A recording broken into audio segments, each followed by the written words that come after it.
00139, State of Utah versus Kouri Richins. Can I have counsel for the state make their appearance? Good morning, Your Honor. Brad Bloodworth, Lindsay Sherbanak, and Margaret Olson for the state. Thank you. And for the defense?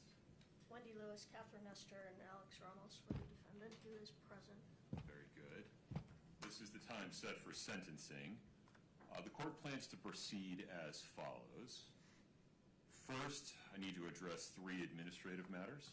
The setting of a restitution hearing, which the court proposes would include discussion of the state's request for recoupment of defense costs at that time. The state's request for a continuous protective order and any alleged inaccuracies in the pre-sentence investigation report. Second, I'd like to hear from counsel for the state and from those who wish to present a victim impact statement. Third, I'd like to hear from defense counsel and those that defendant desires to present information regarding the appropriate sentence. And finally, the court will give Ms. Richins an opportunity to speak if she so chooses. Any objections, Mr. Bloodworth? No, Your Honor. I have one other housekeeping matter, if I may. Please.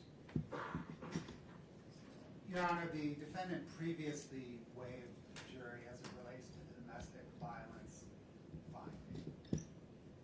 I cannot recall, or finding the record, whether or not the court has actually made that finding, and the state would ask the court to do that today if it hasn't. I can't recall whether there was a stipulation about their status as cohabitants made on the record during trial. That's the issue. Right. Your Honor. And I think that It doesn't impact the decisions today, it just impacts the record for any future offense that might be committed by this person. that is correct. Right. Well, Your Honor, one thing, it will affect the analysis as it relates to a continuous protective. Oh, understood. No, I understand your position. Yeah. Your Honor, I do believe we put that on the record during the jury instruction conference. Okay. We discussed specifically the cohabitant issue, and you got us to make a statement on the record. Okay. Very good. So, I think there's a stipulation among counsel that the record includes a stipulation of fact recorded for the record that Eric Richins and Kouri Richins were cohabitants under Utah law at all relevant times. Anything further, Mr. Bloodworth? No, Your Honor. Ms. Nestor, Ms. Lewis, any objection to how the court intends to proceed? Yes. No. Okay. Fair warning to everyone inside the courtroom. As with the time when the verdict was read, everybody in the courtroom deserves our respect while they are in the courtroom. So, there can be no outward reactions to what's said today. This is an emotionally charged situation, reasonably so, but the bottom line is no outward reactions. If you feel overcome with emotion, please look down, keep your hands folded in your lap. Moreover, to those that might be coming to the podium to make statements today, please make sure you're addressing me, the court, not other people in the courtroom. You're of course allowed to reference other people in the courtroom, but speak to me. All right. Let's talk about setting the restitution. What makes sense from the state's perspective?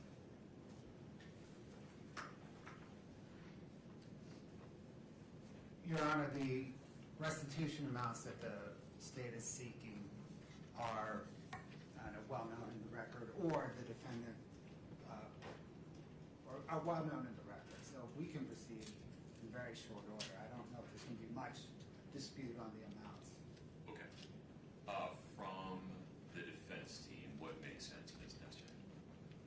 We need an opportunity to brief these issues and do a little bit of research. We were surprised by some of the requests that came The from us. recoupment issues? Yes. Fair enough. So we need to look into that. I know that I'm going to be out of town the first 2 weeks of June. I'm going to be out of the country, so if we could do it before or after, that would be helpful. After would work far better for me. Okay, same. So, other than that, Brittany, what would you recommend? Is there an afternoon on which we don't have a ton of stuff set? On a Friday?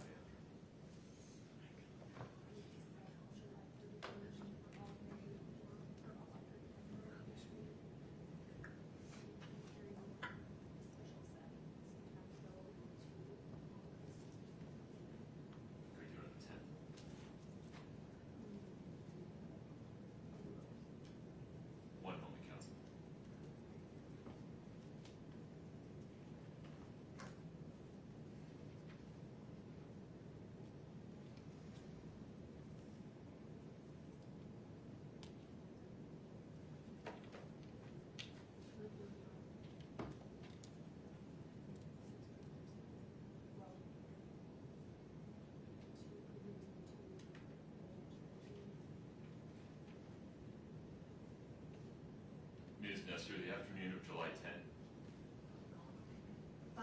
Ms. Lewis will be out of town, and that is the week we are doing the preliminary hearing in my case in Utah County. Understood. Well, maybe July 31, like you said. July 31 works. That work for the state? What time, Your Honor? That'll work, Your Honor. All right. We'll say 1:30 p.m. on July 31. Ms. Nestor, would you like to appear in person or by WebEx then? In person, Your Honor. All right. We'll set a restitution hearing to include discussion of the state's arguments regarding recoupment as made in their sentencing memorandum on July 31, 1:30 p.m. in person. Okay, anything further on that, Mr. Blood? No, Your Honor. Ms. Nestor? No, sir. All right. Mr. Bloodworth, the state's request for a continuous protective order. I looked hard at this. Let me relate some of my concerns and then have you respond to them, and then we can go from there. I looked at this, cases cited by the state, I looked at the statute, considered the absurdity doctrine.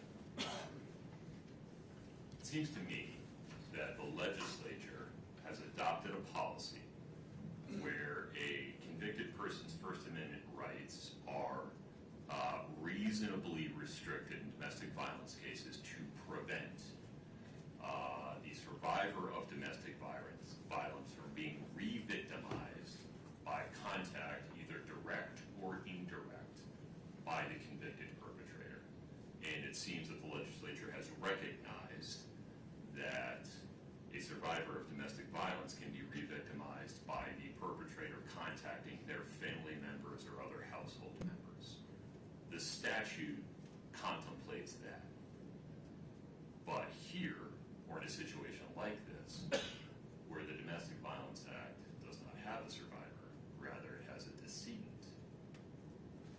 it seems from the face of the statute and other statutes involving criminal actions causing death that the legislature has reverted to the First Amendment being the baseline, and also that there are other remedies available to the family members of that decedent, such as stalking injunctions, if they are receiving contact that constitutes a course of conduct that would cause an objectively reasonable person to suffer emotional distress.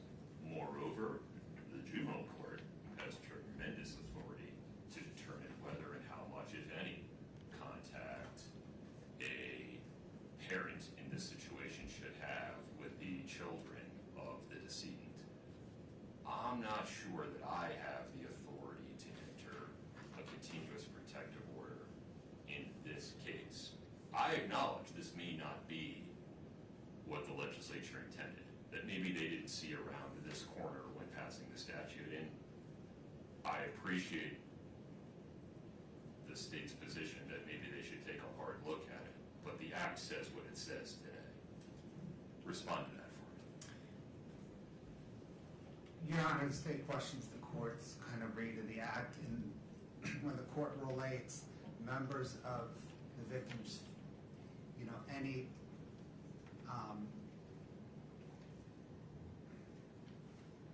harm to members of the victim's family relating back to the harm to the victim, causing the victim harm. I think the plain read of the statute is, and it's 78 Bravo -7 -804 3D Right. 5. Necessary to fully protect the victim and members of the victim's family. Correct. The plain read of that sentence, Your Honor, does not say that the protection for the members of the victim's family does not, it does not relate back. It is a separate clause. It does not relate back to protection of the victim. And I think within the scheme of the statute, the legislature envisions protection for the victim, separately protection for the victim's family as an option of this court.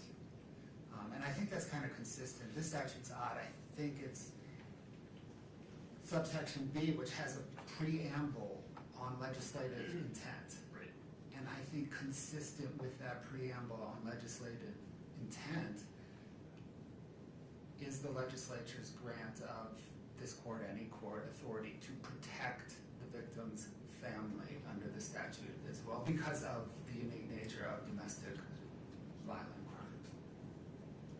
An argument the state didn't make, maybe because it just doesn't believe in it, but it seems that a strict reading of the statute would say, I'm required to enter the continuous protective order and set a hearing, and then let defendant make the argument that. Your Honor, procedurally, I think that's right, because of the threshold inquiry of whether or not the victim, decedent in this case, reasonably apprehends a harm. Right. Practically, though. But practically, I don't know that, I mean, it seems to me as the state brief that that is evident, that a decedent cannot reasonably apprehend harm. Okay. Let me hear from the defense counsel for a moment. Yes. Your Honor, we agree with the court's original statements. We think this request for a continuous protective order is outside the purview of the statute. It's outside this court's authority.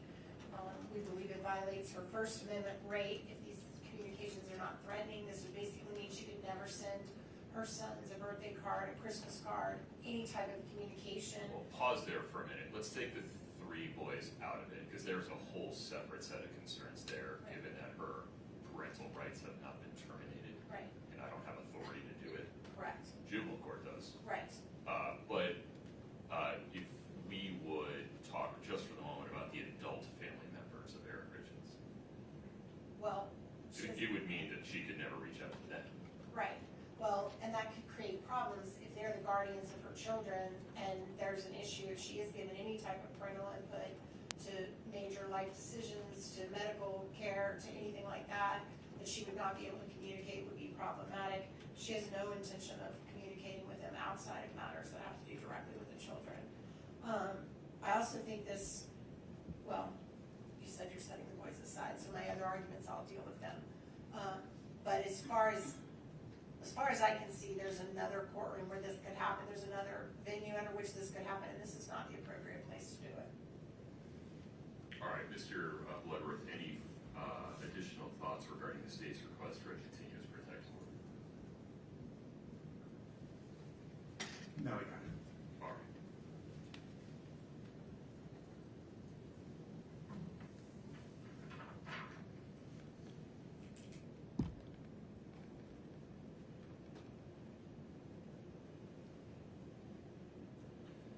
All right, in full transparency, I don't like the result, but under this court's reading of Utah Code 78B 7804, subsection 3, the court determines as a matter of law that it cannot issue a continuous protective order in this case because it is evident that the victim of the domestic violence charges, in this case for which Ms. Richins was convicted, cannot possibly have a reasonable fear of future harm or abuse. It very well may be that this is not the result the legislature intended, and I would encourage the legislature to take a hard look at 78B 7804 subsection 3 to fill this gap explicitly. But they haven't done it yet. They know how to do it, and the court is not persuaded that this result is so far outside of what they could have possibly intended, given the overlay of the First Amendment, that the absurdity doctrine requires a different result. And so while the court holds the legislature will make a legislative change that would provide protections for the members of the family of a decedent in an aggravated murder case like this. They haven't done it yet. The court simply, in my view, does not have the authority to issue a continuous protective order in this case. In so ruling, the court expresses no opinion whatsoever, one way or the other, as to whether Eric Richins' family members might qualify for issuance of a stalking injunction in the future, and expresses no opinion one way or the other as to whether the juvenile court will put in place restrictions regarding Ms. Richins' communications with her 3 boys. Anything further on that, Mr. Blair? No, Your Honor. Ms. Nestor? No, Your Honor. Okay, Ms. Nestor, may I ask you a couple of questions regarding the pre-sentence investigation report? Yes, sir. Have you had a chance to review it? We have, Your Honor. Have you had a chance to review it with Ms. Richins? We have, Your Honor. Okay. Are there any inaccuracies in the PSR that we need to address? We submit there are inaccuracies. They're all related to the factual recitations, which this court presided over the trial and is very familiar with. We have confidence the court remembers what happened at trial and remembers what was presented, and we would submit. Okay. For the purpose of today's hearing, to the extent there are any factual inaccuracies in the pre-sentence investigation report regarding the factual background of this case, the court determines that those factual inaccuracies are not relevant to the court's sentencing decision and do not affect the court's decision regarding the appropriate sentence one way or the other. Anything further on that, Ms. Nestor? No, Your Honor. Okay. Mr. Bloodearth, how would you like to proceed? Your Honor, the state is prepared to present. Please.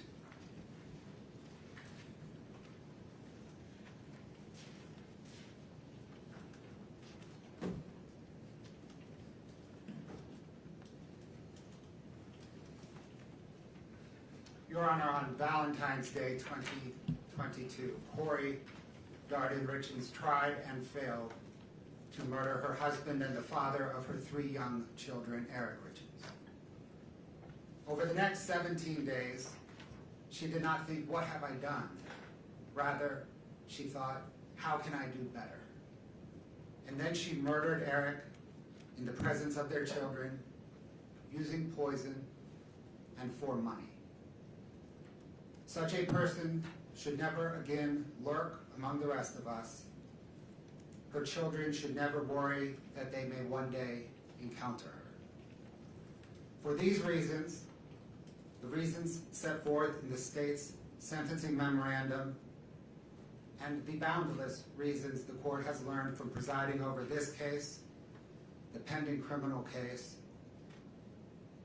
and the multiple associated civil cases, the state requests that the court impose a sentence of life in prison without parole on count 1, 5 years to life in prison consecutive to any other sentence on count 2, 1 to 15 years in prison consecutive to any other sentence on counts 3 and 4, and 1 to 5 years in prison consecutive to any other sentence on count 5.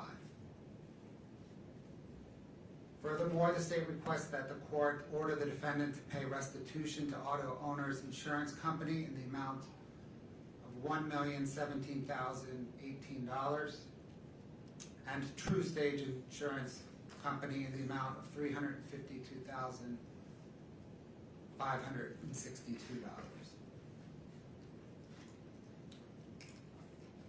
The state requests that the court order the defendant to pay recoupment to Summit County in the amount of $1,391,943. Kouri Richins earned this sentence. Her children deserve it. Only this court can order it. The court's time this morning is best spent hearing from a few of Kouri Richins' victims. Fathers are not meant to bury sons. Gene Richins will present his victim impact statement first. Losing a sibling is losing a piece of yourself.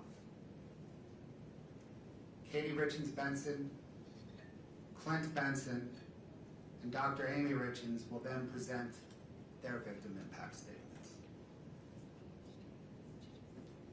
There are no greater victims in this case than Eric's 3 young boys. The defendant took both of their parents from them. Jessica Black, who is Weston's counselor. Christina Greening, who is Ashton's counselor. And Sarah Barber, who is Carter's counselor, will then present the boys' victim impact statements. Your Honor, Gene Richins.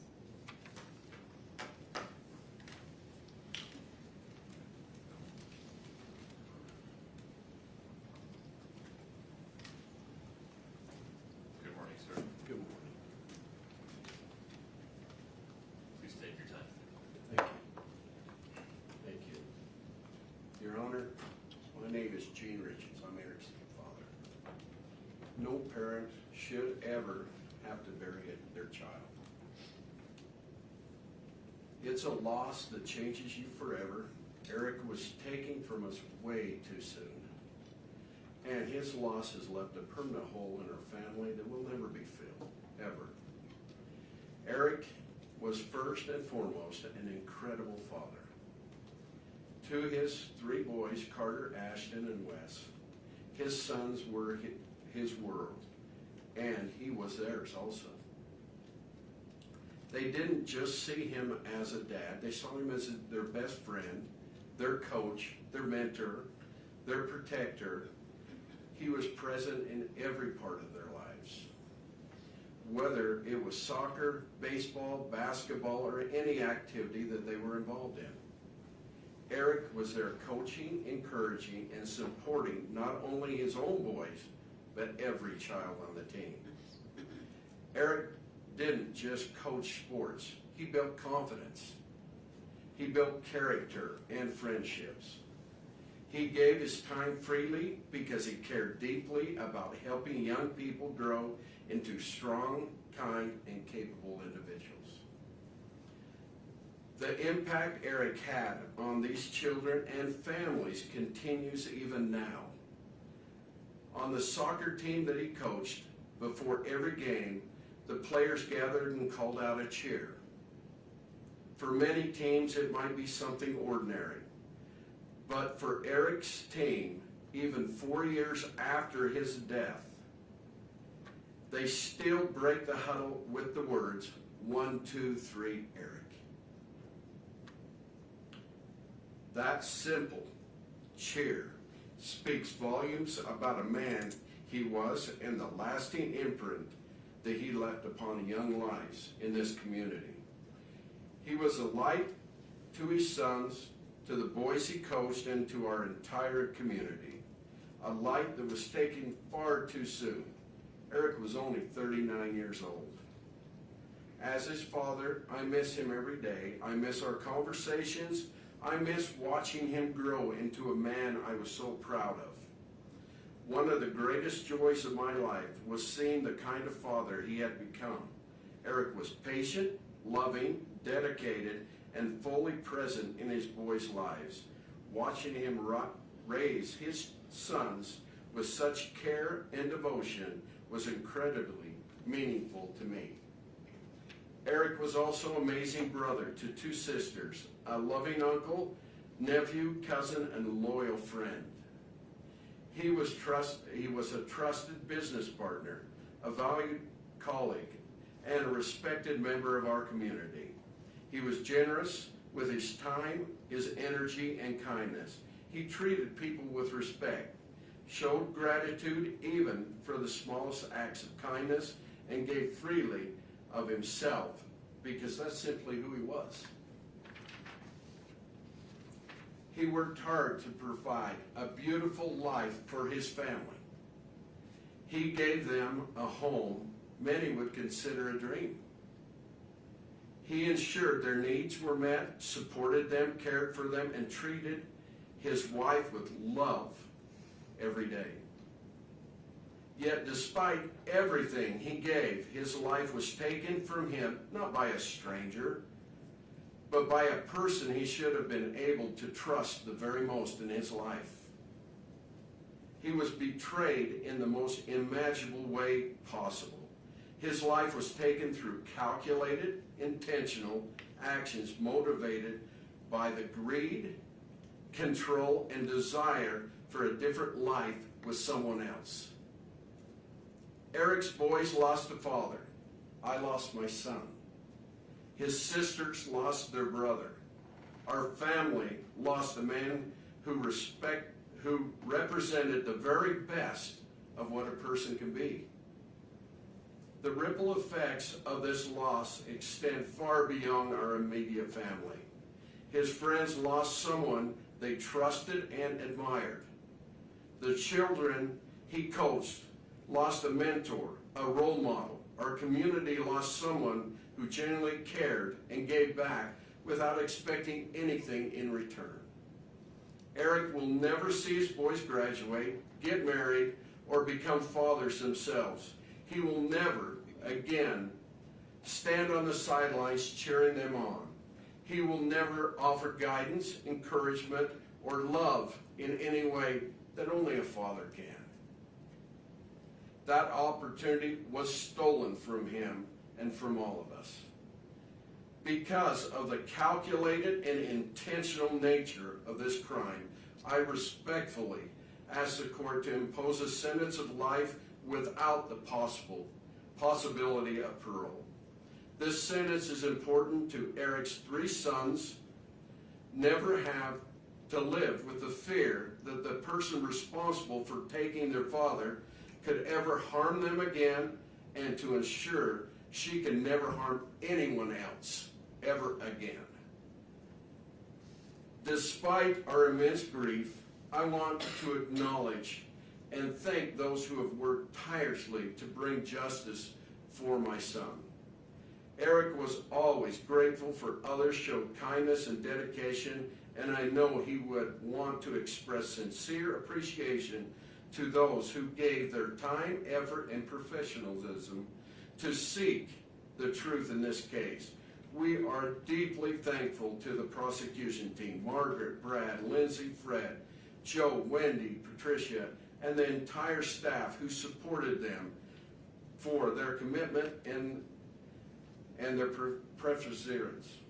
We also want to recognize and thank Todd for his dedication and relentless efforts in helping us ensure justice has been served. We are also grateful to Grace Wardis for serving as a spokesperson and an advocate for our family throughout this process. We thank the Summit County Sheriff's Office, Lieutenant Hemingway, Detective O'Driscoll, Detective Hopper, Officer Woody, Officer Gibson, and all the law enforcement personnel who worked on this investigation. We thank the bailiffs who ensured the safety and the order of this courtroom. We thank you, Your Honor, for your patience, professionalism, and stewardship of this process. We extend our heartfelt gratitude to each juror, including the alternates, for their sacrifice and their time, for seriously taking the responsibility, who carried out to ensure justice was served. Nothing can bring Eric back. Nothing can restore what has been taken from his sons, from our family, and from this community. But accountability matters here. Justice matters. Eric mattered. His life, his love mattered, his example mattered. He will always be remembered as a devoted father, a loving son, a supportive brother, a loyal friend, and a man who made lives of those around him better. We miss him every day and will continue to honor his memory by living with the same kindness and dedication that he showed to everyone fortunate to know him. Thank you, Your Honor. Thank you.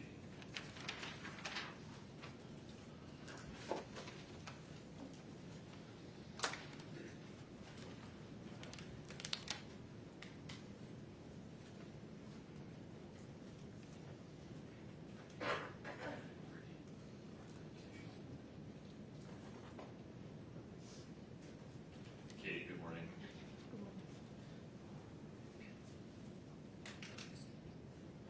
So as you know, I'm Katie, and I'm Eric's sister. To begin, there are a multitude of people who deserve credit and appreciation. Law enforcement agencies across the state of Utah, the Summit County Prosecutor's Office, the Medical Examiner's Office, expert witnesses who worked hand in hand with law enforcement, Eric's friends, Eric's co-workers, my friends and my family, our entire team of lawyers and experts in the civil lawsuit. There are far too many people to mention by name, and I suspect if I try to, I will inadvertently leave someone out. But to all of you, please know that this would not be possible without your efforts, your support, and the strength of the community that has stood beside us. Both my family and I are forever grateful to each of you. I am also very grateful to you, Your Honor, to this court for the dignified manner in which it presided over the trial, and to the members of the jury for faithfully performing their civic duties. Today is Eric's birthday. I stand before you because he can't. He was taken away from my dad, my sister, his nieces, his friends, our community, and worst of all, from his 3 amazing sons. Sorry. He was taken away from us by a person he should have been able to trust, the person he should have trusted most in the world, his wife. It's impossible to fully describe how devastating Eric's death and Kouri's crimes have been to our family. Nearly every aspect of our lives has been permanently changed, and we have no choice but to live with those changes and with Eric's loss forever. Eric was a phenomenal brother, father, son, nephew, grandson, cousin, friend, and businessman. Eric and I were extremely close. We went through school together and navigated life side by side. Wherever Eric went, I was usually tagged along right behind. In school, Eric's nickname was Richie, and mine was Little Richie, a reflection on how inseparable we were. He wasn't just my brother. He was my constant, my protector, and one of my closest friends. Eric was the kind of father who anticipated his children's needs before they ever had to ask. He made sure they were always having fun, taught them how to be respectful and kind, and was constantly planning for their future. His mind and heart was always on his boys, always. Everything he did was for them. Eric was the very best uncle. He made his nieces, my daughters, feel truly special. He always found ways to have fun with them. He doted on them with love and attention. Eric was an incredible son, always there for my parents, stepping in without hesitation and helping in every way he could, without being asked. The bond he shared with my mom was truly special. We would often joke that the umbilical cord had never really been cut, but in truth, it spoke to the deep, unbreakable love they had for each other. This is who Eric truly was, a man defined by love, integrity, and unwavering devotion to his family. He is none of the things that Kouri tried to portray him as. Those mischaracterizations were nothing more than a vile effort to deflect blame. And those mischaracterizations stand in stark contrast to the reality of the man we all knew and loved. Eric's life and his actions and the profound impact he had on those around him speak for themselves, and they tell a story of goodness, strength, and character that cannot be rewritten or diminished. The saddest part for me in all of this is that I got something with Eric that his sons never did: time. I feel cheated that I only got to spend a few decades with my brother, but I should feel lucky in comparison. As Eric's eldest son told me shortly after his dad's death, he and his brothers did not even get 10 years with their dad. It is devastating that Eric is not here to coach them, to work the family ranch with them, to teach them how to drive, to attend their high school graduation, to send them off to college, to see them get married, or to celebrate the births of his future grandchildren. His 3 sons are going to grow up and live nearly their entire lives without their dad. They're going to get to know their dad more from the stories we tell about them than their actual experiences. In all likelihood, by the time they are each 44 years old, which is how old Eric would be today, they will have little to no actual memories of Eric. And they have to go through life without their dad because their mother planned and carried out his murder. She could not have done anything more selfish or more cruel to those boys. In the place of a stable, secure, and loving home, Kouri gave the boys permanent trauma. They were in the house the night she killed their father. They were awake. They knew that something terrible had happened to their dad. As we heard on the 911 call during trial, one of them even walked into Eric's bedroom, where Eric's body lay dead, poisoned by someone who his son should have been able to unconditionally trust, love, and depend on. No child should have to bear that trauma. But Eric's 3 innocent sons will bear that burden, and they will bear it for the rest of their lives. Kouri's selfishness and cruelty did not end with Eric's murder. In the time after Eric's death, Kouri has done nothing but isolate, manipulate, deceive, and do harm to those boys. Almost immediately after Eric died, she cut them off completely from our family, from Eric's family. The isolation was calculated and strategic. Kouri used the boys as bargaining chips with my dad. She repeatedly threatened not to let him see his grandsons unless he could convince me, as Eric's trustee of his trust, to capitulate to her legal demands and give her all the trust assets. While isolating the boys, Kouri provided them with false and harmful information about me and my family. When DCFS took custody of the boys following Kouri's arrest and asked where they would like to go, they expressed fear of my family. The fear was not based on reality, but on what they had been told.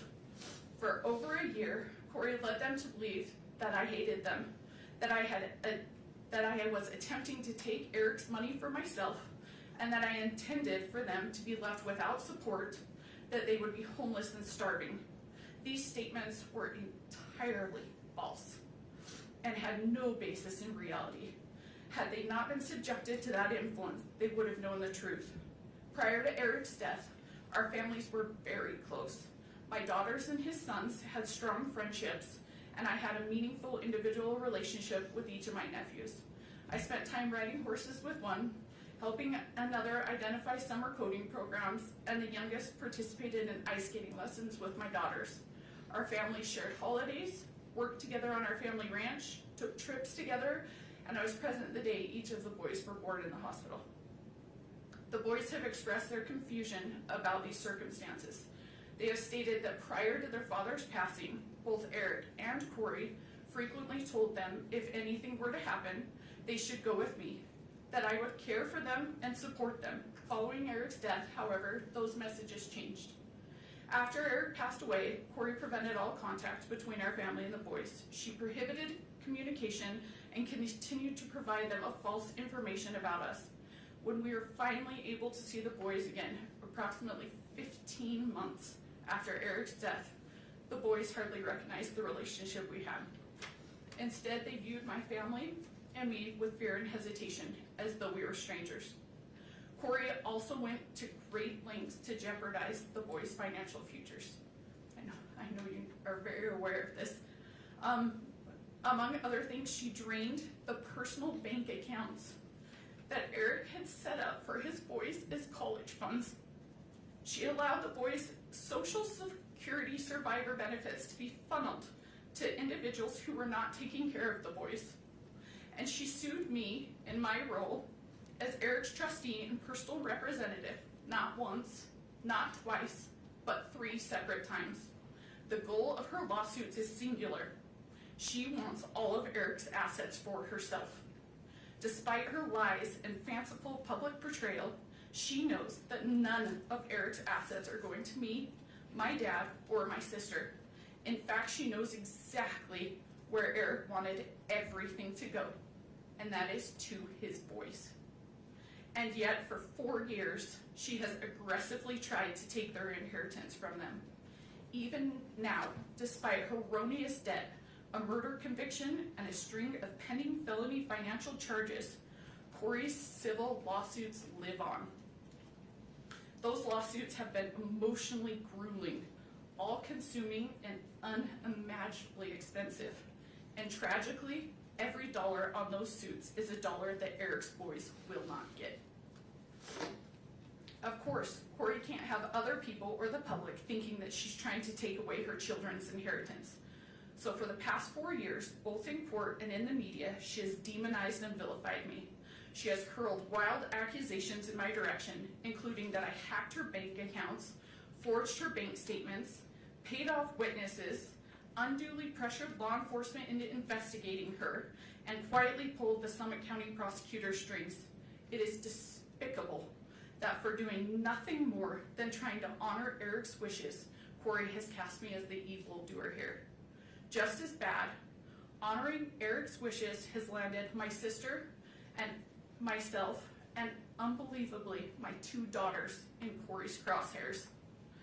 One of Eric's sons recently told me that Kouri used to say, "I will get them one day." Apparently, she was talking about me, my sister, and my daughters. Her infamous walk the dog letter, the part the jury did not hear, confirms her desire to harm me.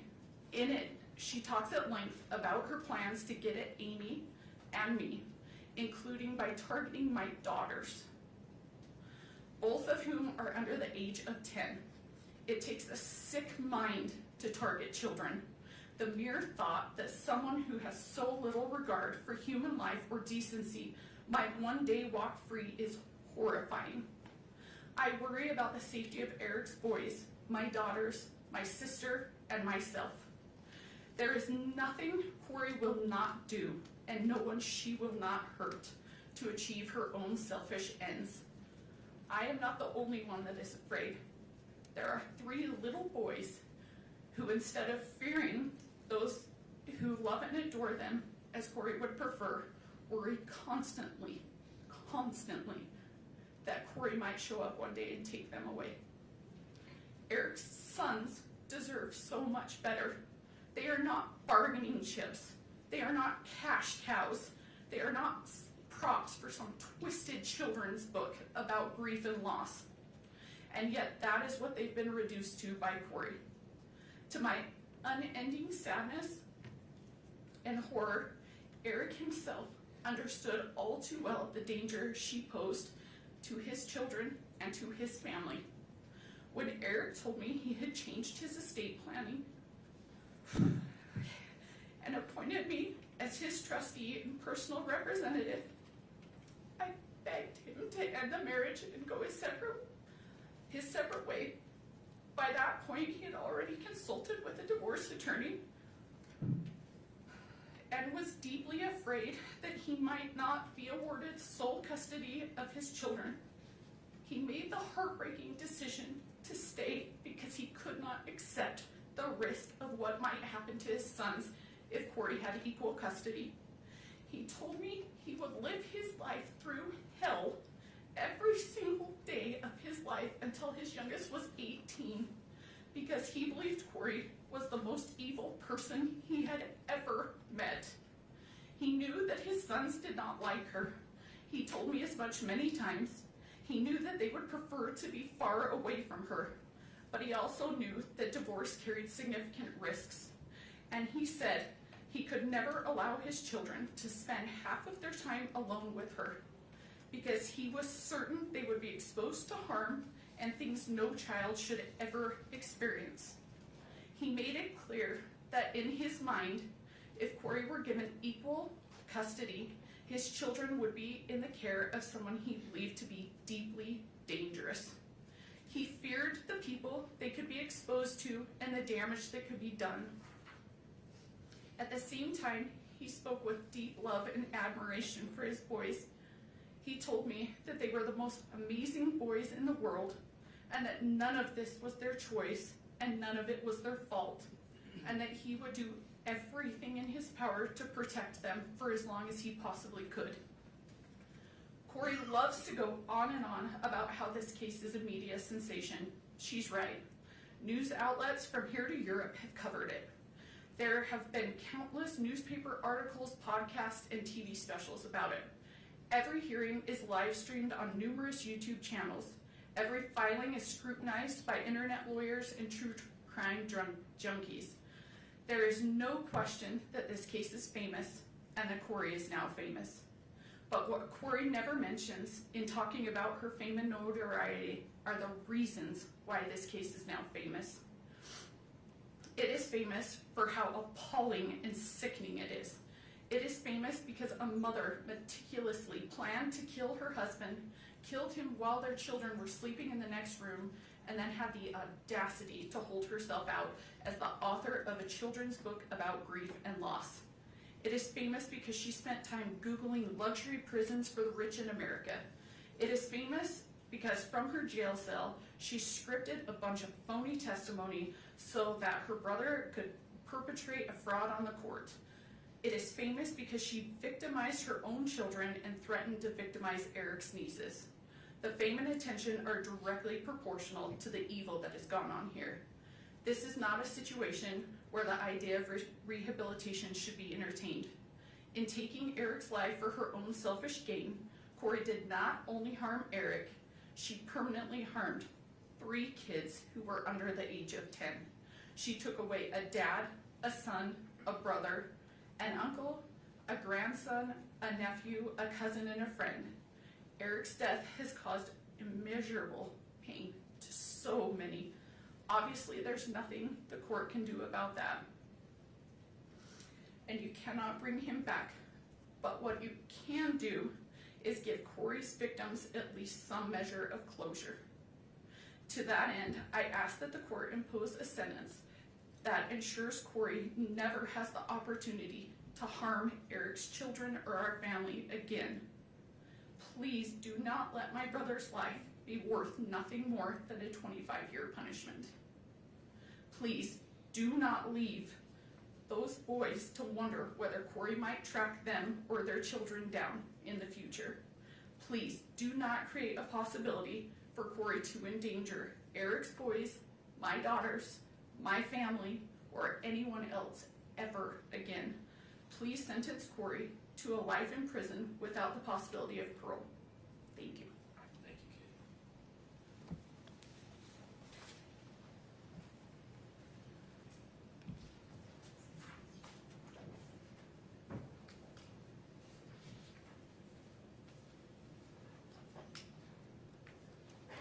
Morning, Clint.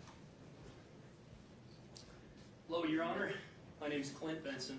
I'm Katie's husband and Eric's brother-in-law. Eric was an innocent man, a devoted father, and someone whose life revolved around his children and his family. Because of Kouri's choices, he never had the opportunity to say goodbye to his children, to reassure them, to share the final moments every family deserves. That loss cannot be measured. His children will spend the rest of their lives carrying the pain of a father taken from them far too soon.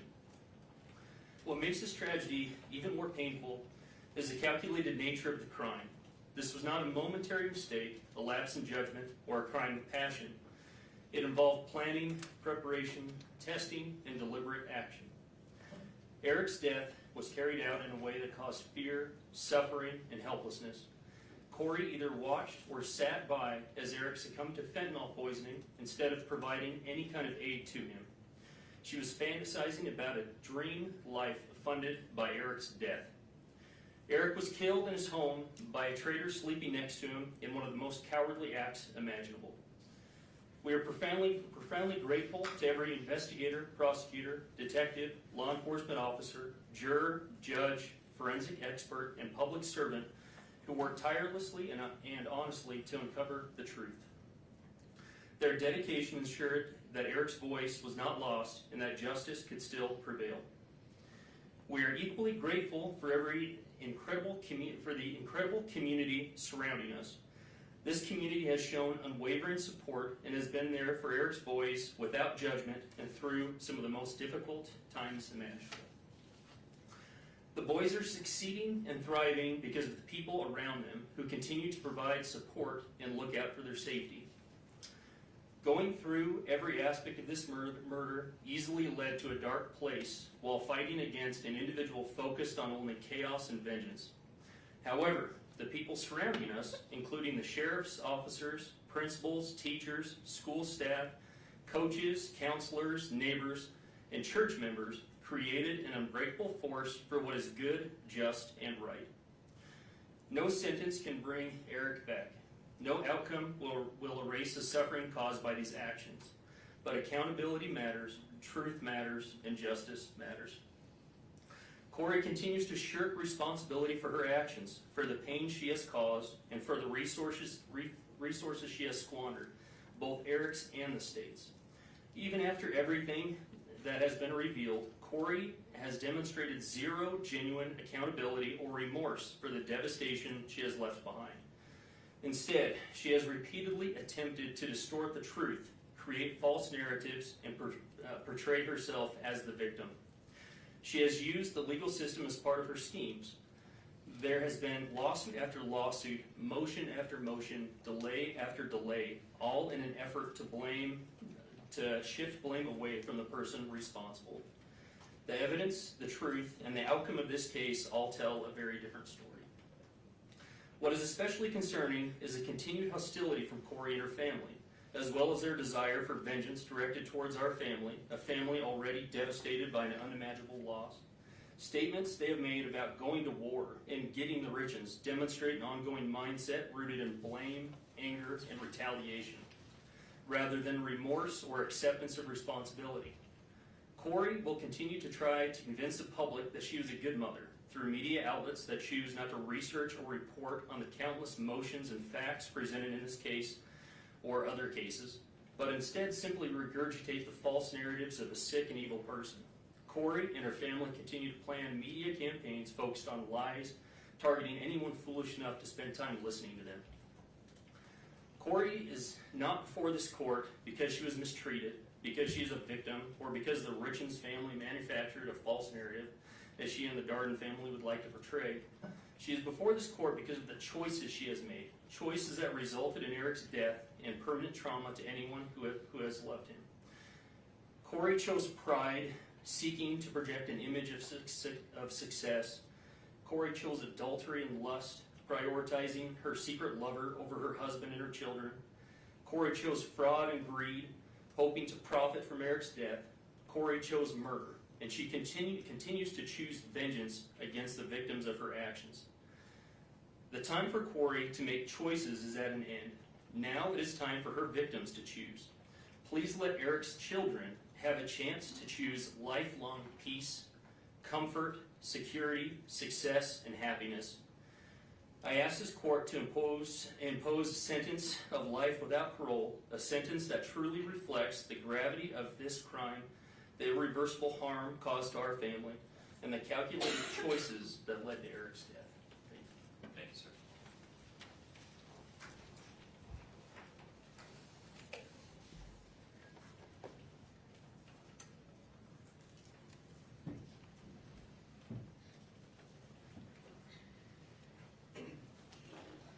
Andy, good morning. Good morning. Honorable Judge Mrazek, my name is Amy Richins. I'm Eric Richins' sister. Today, I'm here to speak as a victim and to speak for Eric because he no longer has a voice. I addressed this court in 2023 when we were living in a state of visceral shock. Now, 3 years later, we are here at sentencing on a date that carries a weight I can barely describe. Today's Eric's 44th birthday. Birthdays are supposed to be proof of life, a day to celebrate another year of growth, Instead, today is a cruel reminder of another year Eric will never see, and a reminder of the fatherhood that was stolen from his 3 sons. Before I talk about what this crime has done, I need you to know who Eric was. Not as a headline, but as a person. Over the course of this trial, so many people described Eric in strikingly similar ways. They called him outgoing, confident, funny, competitive, dependable, driven, and fiercely loyal. He was a leader, a hard worker, a rancher, a businessman, a coach, a best friend, a brother, a son. But more than anything, people described him as a phenomenal father. Eric had 3 sons, and he coached many of their sports teams. He was the kind of dad who showed up not just for his own children, but for everyone around them. Sometimes I think about all the children who lost him too, the kids he coached, mentored, and believed in. I cannot imagine the confusion and heartbreak they felt when someone who had become such a steady and trusted part of their lives was suddenly gone. Eric was a real person, a deeply loved person, and the loss of him echoes through every life he touched. On my 16th birthday, I was sitting in my 10th grade English class when I got a text from Eric that said, "Come outside." I walked out, and there was Eric, standing with flowers and that mischievous grin we all knew. I asked what he was doing there, and he just said, "Let's go. We've got to get a little mud on your tires." I had just bought my first truck, a used Ford F-150.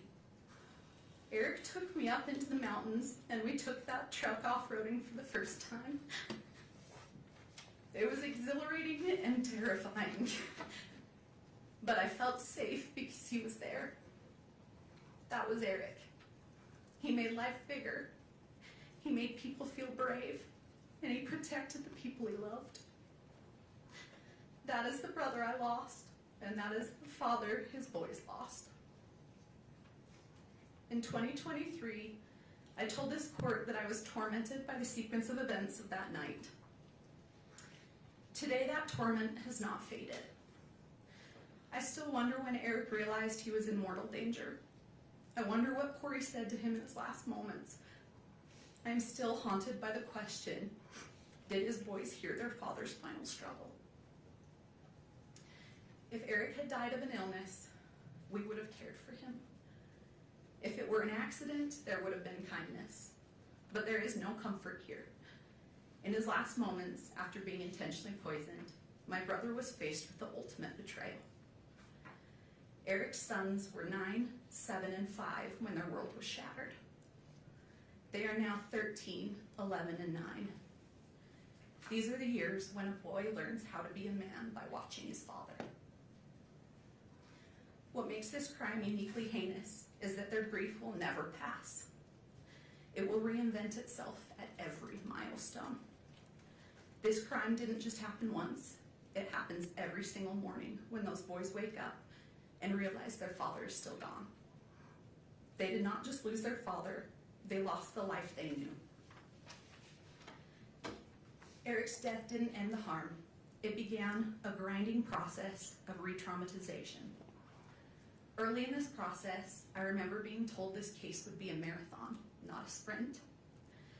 We did not understand how every hearing, filing, delay, and public narrative would reopen wounds all over again. As if losing Eric was not painful enough, our family was then forced to grieve under public scrutiny. After the publication of the grief book, our family became the subject of public narratives, attacks, and speculation. At one point, I received a message sent from a burner phone that said, "You think you're funny? Kouri will get the last laugh. Your jealousy is as disgusting as your family." Law enforcement later confirmed, through warrants, that the message came from Kouri. That moment stayed with me because it captured what these years have felt like. Not just grief, but intimidation and distortion. Yes, our family hired a private investigator. But when someone you love dies suddenly and deep in your gut, you believe something is terribly wrong, you do not stop searching for answers. The real question is not why would you investigate? The real question is, what wouldn't you do? What wouldn't you do for your brother, for the truth? I also feel compelled to address the emotional toll of the trial itself. As the designated victim representative, and more importantly as Eric's sister, I have a right to be present in the courtroom. Yet during the proceedings, I was essentially kept in the dark. Due to the courtroom layout, I could not see the exhibits or the evidence. When we requested simple accommodation, we were told that the trial was being broadcast on court TV and I could excuse myself and watch from home with the rest of the world. Being told that my right to be here was interchangeable with a television broadcast was a profound violation. I did not want to watch Eric's life and death as content from my couch. I didn't want to go home after a grueling day and listen and watch it all over again. I had a right to be here, to face the evidence directly. Still, to this day, I have not been able to rewatch the trial because it's so time-consuming and painful to relive. I still have not seen all the evidence that was presented. Your Honor, I need to say this clearly.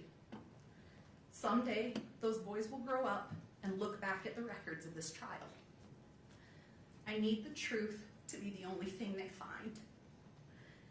The claims made against Eric's character were not just legal defenses, they were acts of secondary violence.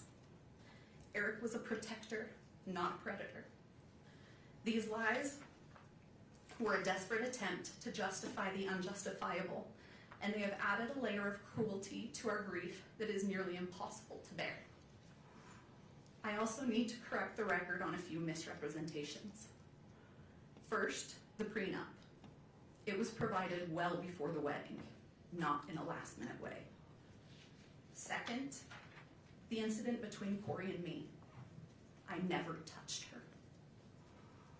Kouri pled guilty to assaulting me.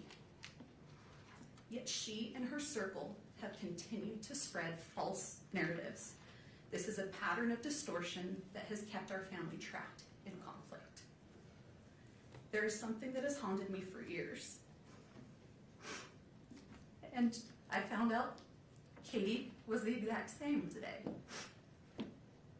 I begged Eric to leave too. I begged him to divorce her. But Eric was trying to protect his boys. People often struggle to recognize intimate partner violence when the victim is a man. But Eric's actions spoke for themselves.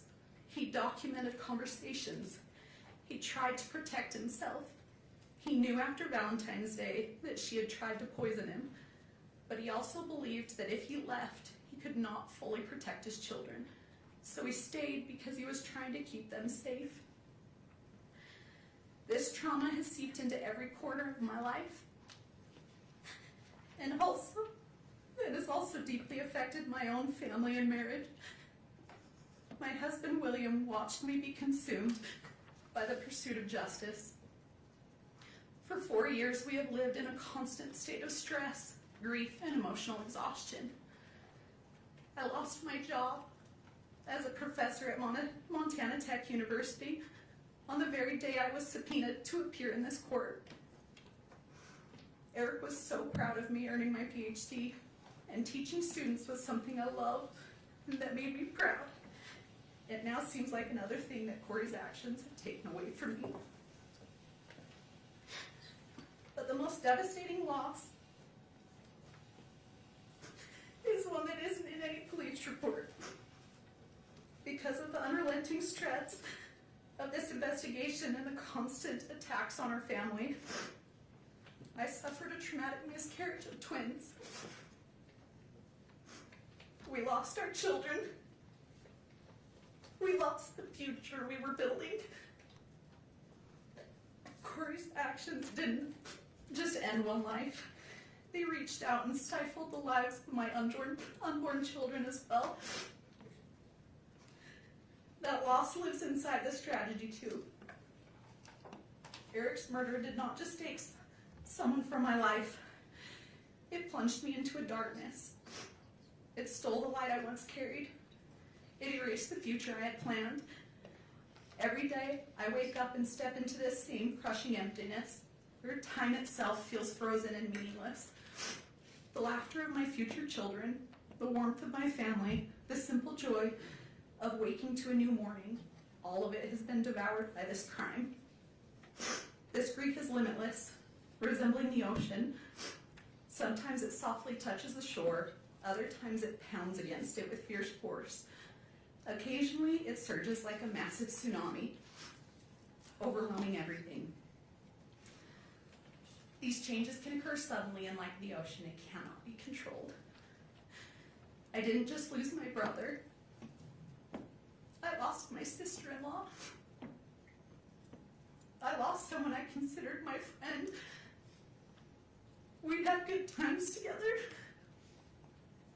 That loss is so complicated now, Your Honor, because it forces you to grieve someone who is still alive while facing the horror of what they have done. It is grief that doesn't resolve. It just sits there heavy every day. This crime has fractured our family in ways outsiders cannot understand. One of the most painful realities is that my husband and I do not get to see our nephews. This tragedy has created a wall of trauma between us, and that feels impossible to climb. Because of this crime, we are no longer present in those boys' lives the way Eric would have wanted. In 2023, I told this court I never knew evil like this existed. Everything I have witnessed since has confirmed that. Kouri did not just kill Eric, she attempted to kill the spirit of everyone who loved him. She lied to his children, she lied to the world, and has shown no remorse while dancing on his grave for profit. Your Honor, a parole-eligible sentence is not a conclusion. It is a reoccurring nightmare. It guarantees that every few years, Eric's sons will be notified that their father's murderer is seeking freedom. It forces them to relive the trauma repeatedly for decades. Eric died trying to be his children's shield. He can no longer protect them, so now the responsibility falls to this court.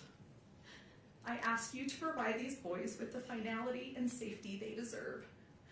I ask you to ensure that the noise of Kouri Richins never enters their lives again. For the years of suffering we have endured, for the children who will grow up without their father, and for the life she stole from Eric and the peace she stole from us, I respectfully ask that you sentence Kouri Richins to life without the possibility of parole. Happy birthday, Rico. Thank you.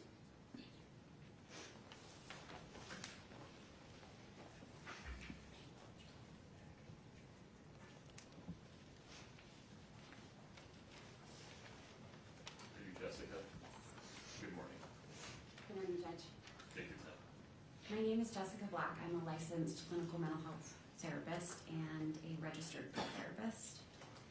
Myself and my colleagues are here today to read the victim impact statements for 3 children. We are here as advocates on their behalf. After a developmentally appropriate process, the boys were able to decide individually how they wanted to share their statements, and this is what they chose. Our roles are to read their words exactly as they wrote. The boys want the court and the world to hear their side. This is from WR. I woke up to sirens, and there were a lot of people at my house, and I was definitely scared. I felt confused. I was in a bedroom with my brothers, and I didn't know what was happening. At first, I was really scared because I didn't know what was happening, and I had no control, and I felt helpless. I felt really overwhelmed. After my dad died, Kouri would put us in the basement while she was with the neighbor. I felt scared because I thought something really bad was happening again. She would take me to places that smelled really bad. Everything she did made me feel uncomfortable. When someone talks about Kouri, it makes me feel hateful and ashamed. She took away my dad. It's made me have a hard time trusting people. I was scared that Kouri's family would come to my school and take me. I had to go to counseling with DCFS in Heber, and I did not like it. DCFS made me talk to Kouri, and I couldn't do things that I wanted to do. I felt not important to anyone. I feel a lot better about myself now than I did with Kouri. I can't ever see my dad again. I want her to go to prison forever. If she got out, I would be so scared, really mad, and I wouldn't want to go with her anywhere. I'm worried that she would take me away from Katie and Clint. Once she is gone, I will feel happy, and I will feel safer and relaxed, and trust people more. Thank you.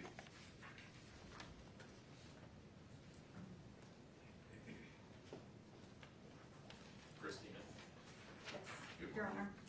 Honor, I am Christina Green. I'm a licensed clinical social worker, not registered play therapist, and I will be reading for 8R.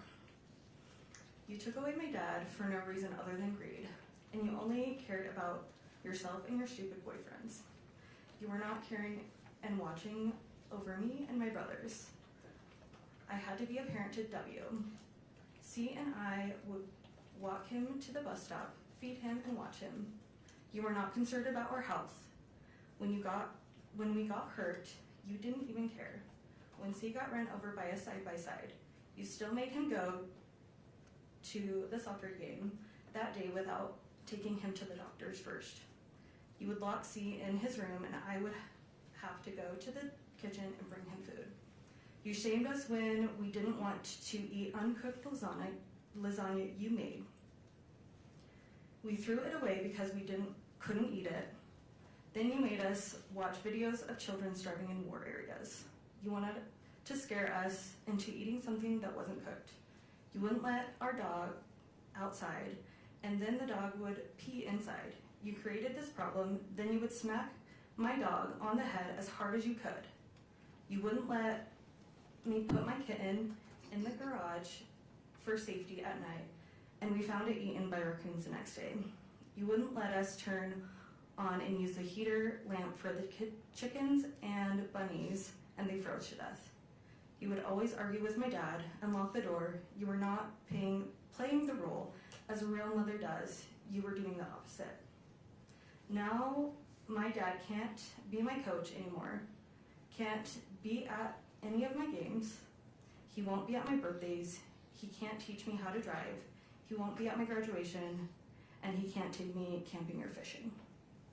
You made me paranoid about sleeping on my dad's side of the bed by saying I might die or get harmed when I was just trying to be close to my dad after you killed him.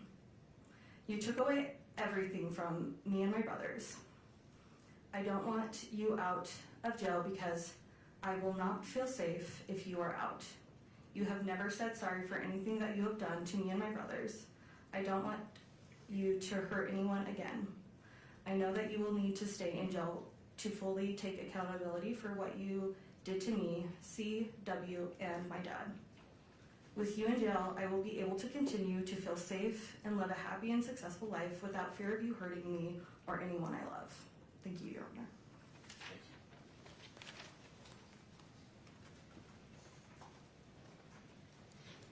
Sarah.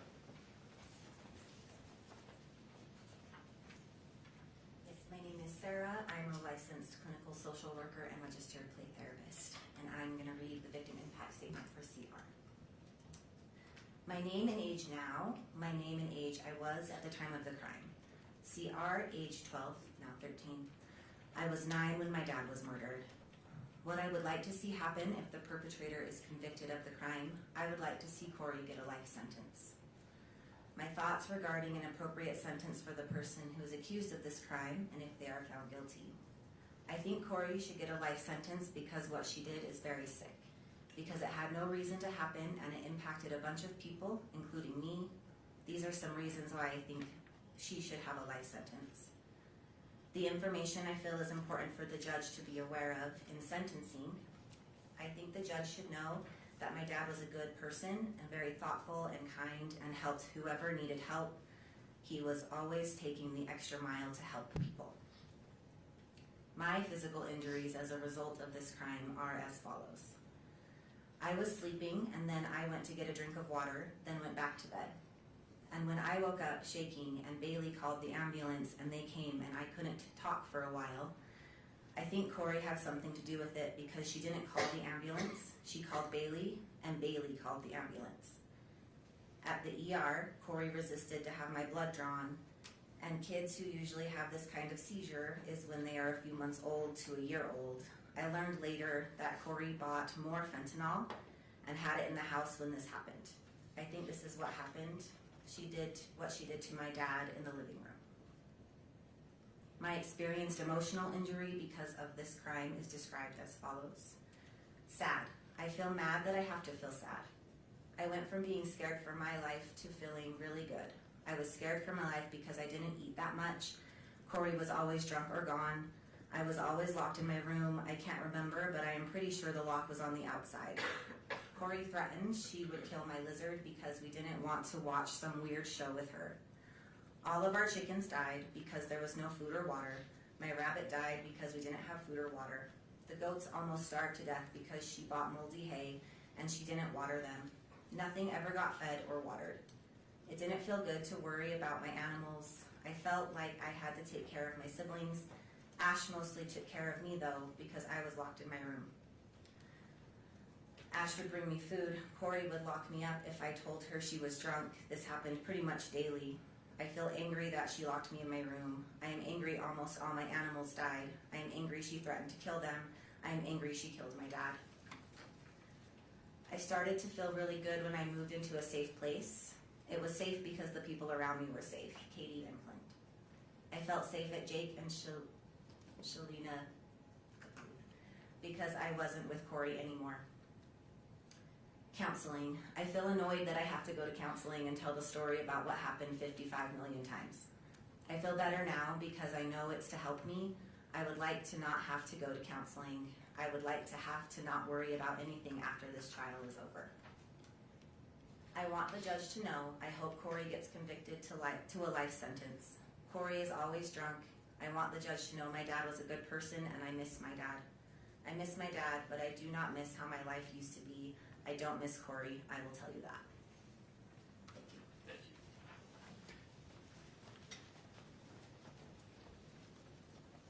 Mr. Bloodworth, anything further from the state? Your Honor, the state moves to admit state sentencing exhibits A through I previously provided to the court and defense. I have copies now I can bring to the court. Any objection, Ms. Dester?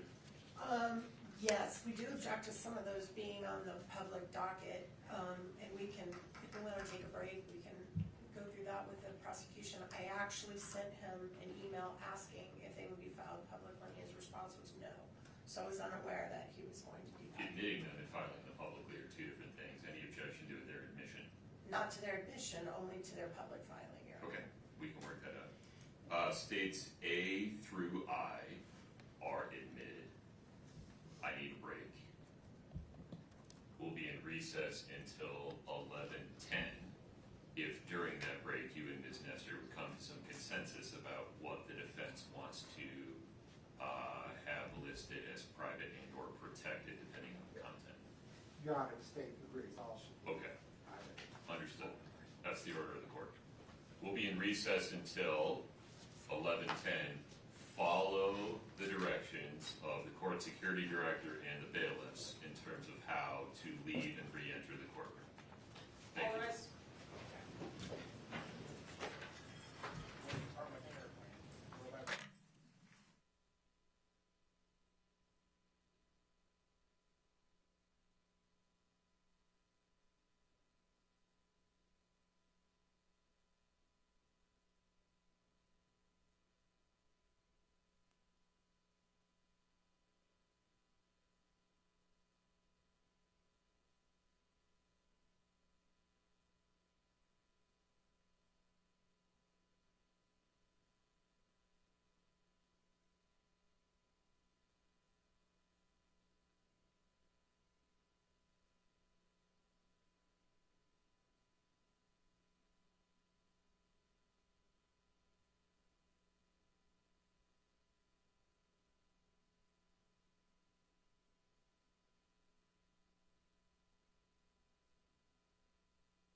seat. Thank you. We're back on the record in 231-500-139. Mr. Bloodworth, just to confirm, anything further from the state? No, Your Honor. Okay. Ms. Lewis, Ms. Nestor, please tell me what's contemplated. Your Honor, I have some opening remarks, then we have some letters that some of which we've been asked to read, others are here to read themselves. Due to the excessive publicity, several of the people have asked that only you and the prosecutor know their names, and that we not say their names, and so I'm going to provide you with each letter as we go that has their actual names on it. All of them are willing to confirm with you privately that they've written these letters as officers of the court. We assure you they have, but they did not want to appear on camera. That's fine. And then, after we do a set of the letters, Mr. Ramos has some very brief remarks, and then we're going to put on 3 more. Then Ms. Lewis will close out remarks, and then Ms. Richins will do her allocution at the very end. Understood. If that's sufficient. Please. Thank you.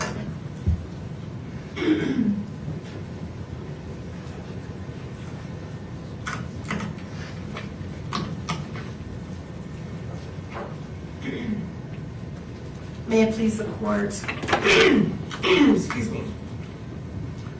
We began this journey when Kouri Richins stood before this court, stood before your honor, and entered a plea of not guilty. And now, after being convicted by a jury, she stands before you again. And on this day, she will tell you again that she did not do what she has been convicted of doing. And that is her right under the law. And we, her advocates, we are tasked with a sacred duty. A duty to protect and preserve her constitutional rights at all costs. In the face of criticism, scorn, and ridicule from the public, the media, and anybody else connected with this case. We have been committed to our duty throughout this trial, and we remain so today. It is our privilege and honor to stand beside Kouri. We believe in her innocence completely. And we will continue to stand by her as she takes her appeal to the next level, to a higher court. But that battle remains for another day. Today, she stands before you, convicted by a jury of 5 felony counts. We recognize and honor that this court is also tasked with a sacred duty.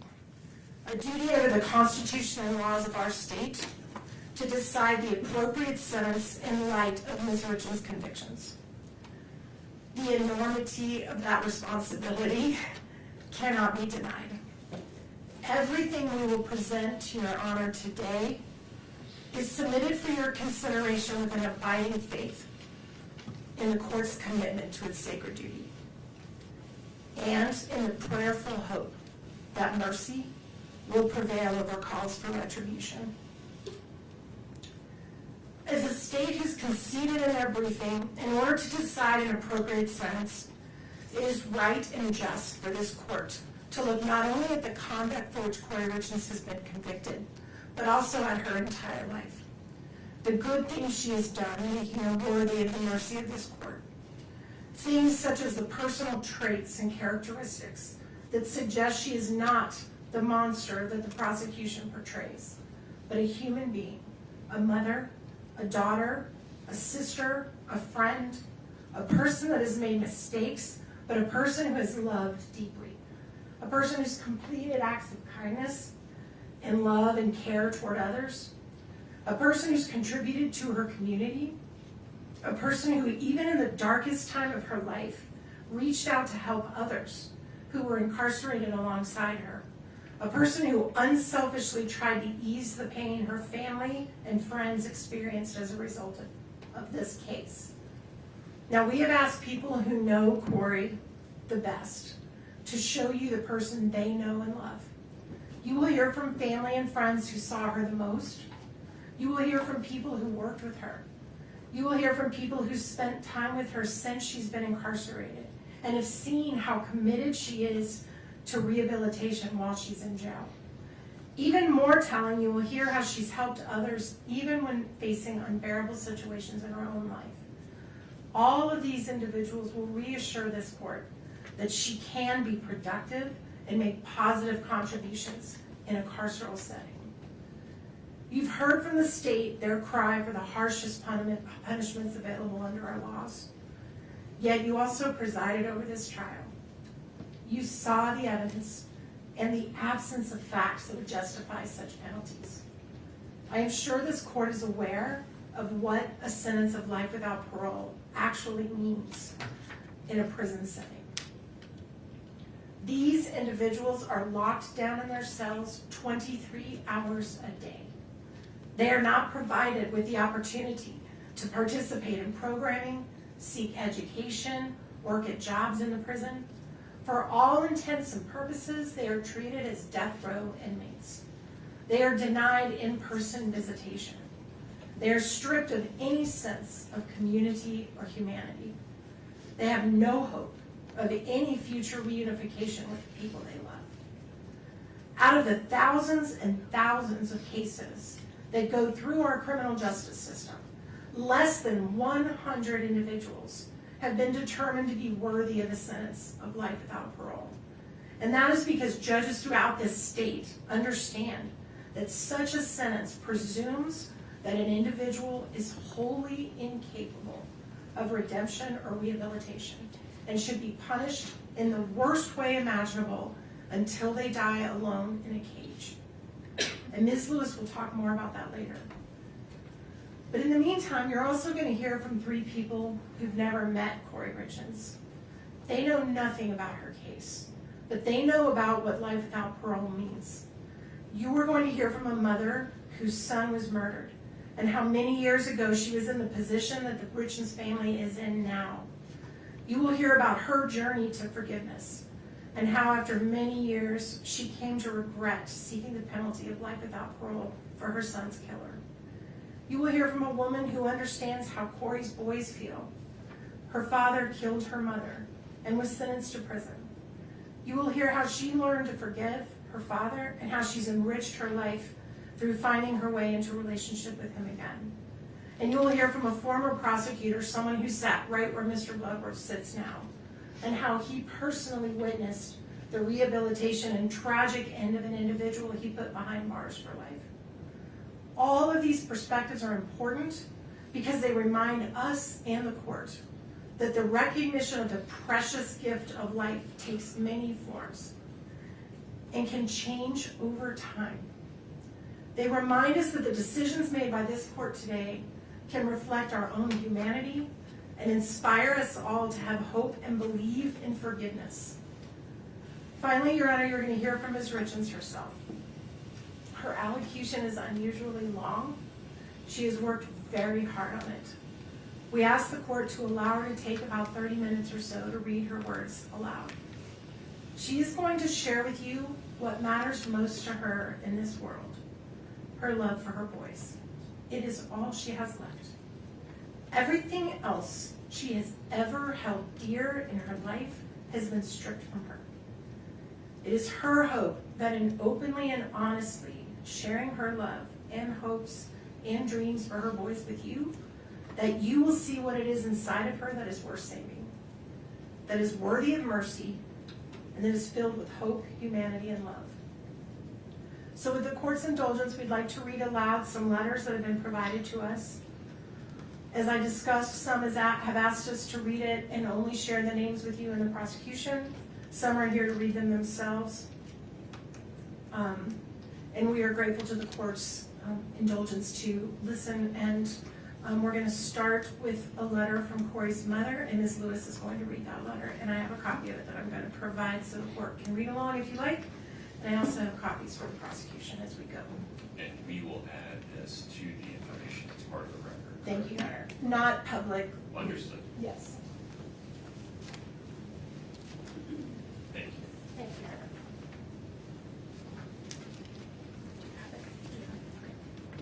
Honor. Good morning, Your Honor. Kouri's mother, Lisa Dark, is here in the courtroom. She is actually, I feel, given me the privilege to read her words. She was concerned about her ability to read them herself. Your Honor, Kouri is my daughter. I write to you today carrying grief that words struggle to hold. First and foremost, I want to acknowledge the loss of Eric. He was my son-in-law, my friend, and a truly wonderful father. Eric had a kind heart and a generous spirit. He was deeply loved, and he will never be forgotten by me or by the many people whose lives he touched. Eric once saved my life, and I have carried that gratitude with me every day since. His legacy lives on most clearly through the 3 beautiful boys he left behind. Your Honor, I speak today as a mother and as a grandmother. The children are my greatest concerns. These 3 boys have endured unimaginable loss and upheaval in their young lives. They lost their father, then their mother, then the sense of safety and continuity every child deserves. Their world has changed again and again through no choice of their own. Whatever sentence is imposed will shape their lives forever. Whatever sentence is imposed, that was their choice. I will continue to watch the boys grow, whether at school events, or sporting activities, and throughout their lives. I will keep them in my prayers, hoping they grow into emotionally stable and resilient young men. Kouri is more than the worst day of her life. She is a mother who has devoted herself to her children since the day they were born. Before all of this, she was deeply involved in their schooling, their sports, their faith, and their community. She coached teams, volunteered weekly at school, led youth programs, and taught her boys compassion through service, from food banks to flood relief to helping firefighters and families in need. Her life centered on her family and on helping others. In many ways, everyone impacted by this case has suffered loss. However, the greatest burden has fallen on 3 innocent children. These boys have experienced repeated disruption and trauma at an age when stability is essential. Before these events, they lived in a loving home with 2 devoted parents. They were surrounded by family, supported emotionally and financially, and deeply connected to both their mother and father. Their lives revolved around school, sports, family traditions, and feeling safe and loved. That sense of security was taken from them in stages. First, they lost their father suddenly and without preparation. They were informed by officials rather than being guided gently by a parent, a moment that forever changed their childhood. Their mother then spent more than a year helping them navigate grief, modeling compassion and emotional resilience, and working closely with them to understand loss in age-appropriate ways. She even found creative ways to help them cope emotionally during this painful period. Then, they lost daily access to their mother. Once again, they were told life-altering news by strangers rather than family. The boys were moved between placements, disrupting routines and emotional progress, despite beginning to feel settled and supported. Throughout this time, they maintained a meaningful and positive relationship with their mother through letters, phone calls, visits, and counseling. Later, they were moved again, against their expressed wishes, away from family caregivers and trusted relationships. Each transition compounded their confusion, anxiety, and grief. Children need continuity to heal, yet these boys have experienced repeated separations from the people they rely on most. As a grandmother who helped raise these children, I have also lost daily contact with them. They were a central part of my life, just as I was part of theirs. The separation from their maternal family has been devastating, not only to me, but to the boys themselves, who deserve access to all safe and loving family connections. Your Honor, these children have already endured more than most adults will in a lifetime. Being placed in the middle of adult proceedings and repeatedly confronted with painful realities risks further emotional harm. They love their mother. They need reassurance, not fear, healing, not more loss. I ask the court to carefully consider the cumulative impact on these children and the importance of preserving their emotional well-being and future stability when determining your appropriate sentence. Your Honor, I ask the court to take a moment to consider Kouri Richins as a whole person, beyond headlines or assumptions, and to understand the life she built before this case. Kouri has been driven, disciplined, and committed to growth from a young age. She graduated from high school in 2007, completing her studies a year early. She continued her education and earned her associate's degree in 2010. In 2012, she obtained her bachelor's degree, the same year she became a mother for the first time. In 2013, Kouri married Eric, and together they began building a family. Their second son was born in 2014. Kouri continued pursuing education while raising her children, earning her master's degree in 2017, followed by the birth of their third son shortly thereafter. Professionally, Kouri has consistently worked to better herself and provide for her family. She obtained her real estate license in 2019 and later earned her general contractor's license in 2021, achievements that reflected her work ethic, independence, and determination. In 2022, Kouri experienced a devastating loss with the sudden death of her husband. Despite profound grief, she sought constructive ways to cope and help others, publishing a children's book in 2023 focused on helping children process loss. After her arrest in 2023, Kouri did not retreat from self-improvement. While incarcerated, she earned her paralegal certificate in 2025. In 2026, she completed her MBA, pursuing education under extraordinarily difficult circumstances. She continues to seek opportunities for further education, demonstrating perseverance and a commitment to growth. Your Honor, this timeline reflects a pattern of responsibility, resilience, and continued effort to better herself, even in the most challenging moments of her life. I would like to illustrate Kouri's character through her actions and the way she lived her life, particularly as a wife, mother, and member of her community. Kouri was deeply devoted to her family. She was a committed wife to Eric and a hands-on present mother to their 3 sons. Their marriage was built on partnership and mutual support. Kouri consistently supported Eric in his career, hobbies, and interests, including his involvement in sports and coaching. She encouraged his passions and stood by him throughout their life together. In return, Eric expressed his commitment to caring for his wife and children, and their shared priorities were apparent in the way they lived and parented. As parents, Kouri and Eric focused on raising kind, engaged, and active children. Kouri was closely involved in her son's education, sports, and activities. She volunteered weekly at their school, coached youth soccer and basketball, served as a scout leader, and was present at practices, games, and events. Her time, energy, and focus were always directed toward her children's well-being and development. Beyond her immediate family, Kouri consistently showed compassion for others. She was active in community service and believed strongly in teaching her children empathy through example. Together, they volunteered at food banks, participated in flood relief by filling sandbags for elderly residents, baked cookies for firefighters during fire season, and assembled care packages for families and individuals in need. She also helped ensure that children in the community had proper winter clothes by donating nearly 100 pairs of snow boots to a local elementary school. During the holidays, Kouri made extraordinary efforts to help others, purchasing, wrapping, and delivering hundreds of gifts to families who were struggling. She also demonstrated thoughtfulness in her extended work family by assembling personalized gift boxes and organizing holiday gatherings to bring people together.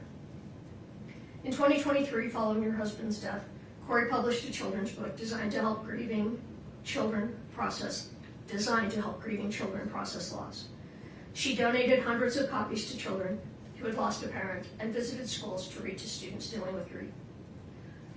Although the book achieved some commercial success, her intention was not profit. It was to help children feel less alone during one of the most difficult experiences a child can face. Kouri has always viewed her greatest accomplishment as her family, her husband, her children, and the home they built together. Her loyalty to her family is unwavering. As an aunt, she has been a consistent and loving presence in her nieces' and nephews' lives, providing child care support, attending milestones and school events, and assisting her siblings whenever they needed her. She has been the person who organizes family gatherings, holidays, and shared tradition, keeping the family connected. Faith has also played an important role in Kouri's life. She and her children regularly attended church and participated in faith-based community activities, reinforcing values of service, compassion, and responsibility. Your Honor, these are not isolated gestures. They reflect a long-standing pattern of generosity, responsibility, and care for others. Kouri's life before this case was defined by service to her family and community, and by her commitment to raising her children to be compassionate and engaged members of society. From a young age, Kouri demonstrated responsibility and a strong work ethic.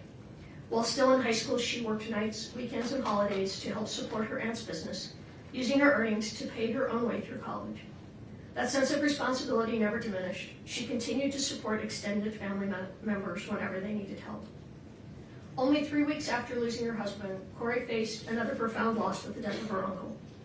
Even while grieving deeply herself, she stepped forward to help her aunt by taking on the responsibility of planning the funeral. This pattern, putting others' needs ahead of her own pain, has been consistent throughout her life. Kouri has always believed that no one should have to navigate grief or hardship alone. Kouri and I share an exceptionally close relationship as mother and daughter. She has stood beside me during some of the most difficult moments of my life, including surgeries and radiation treatments, providing care, support, and comfort without hesitation. Our relationship is built on mutual reliance, trust, and love. I, in turn, have played an active role in her family's life, helping care for Eric, the boys, and Kouri, and being deeply involved in their daily lives. Kouri also shares a strong bond with her brother. Though close in age, and like many siblings growing up, it was the loss of their father shortly after high school that solidified their understanding of the importance of family. Since then, the relationship has only grown stronger. They have supported each other through life's milestones, challenges, and joys. As a mother, Kouri has always made sure her children felt surrounded by family.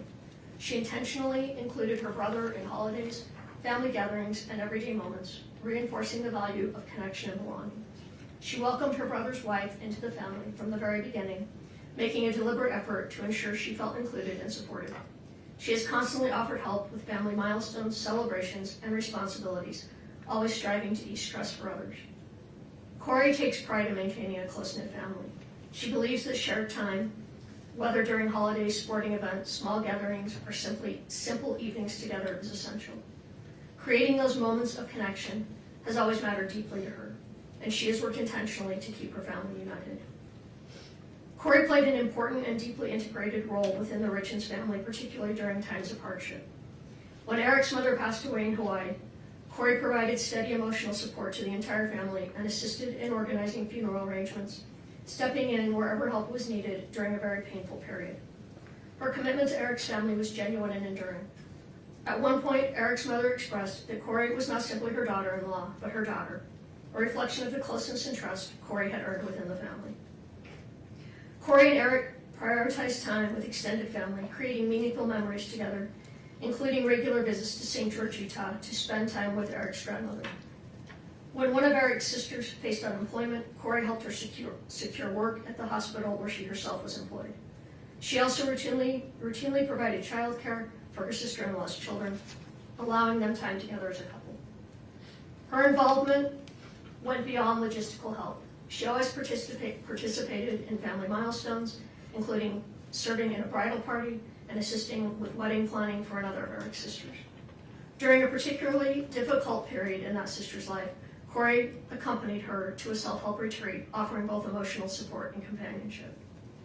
Within the Richins family, Kouri often served as a source of calm and connection. She consistently worked to ease tensions, provide comfort, and maintain relationships during challenging moments. Her efforts contribute significantly to the overall well-being of the family.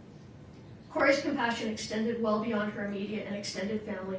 She opened her home to the parents of a friend whose house had been damaged, offering them a safe place during a difficult time. When another friend's parents lacked firewood, their sole source of heat during the winter, Kouri arranged for a truckload of wood to ensure they stayed warm. She maintained close, supportive friendships, participated fully in friends' major life events, and was actively involved in the lives of their children. As a neighbor, Kouri was equally attentive and caring. Her home was offering a gathering place for neighborhood children, and she routinely prepared meals for parents working late or offered help to neighbors facing illness, including one undergoing chemotherapy.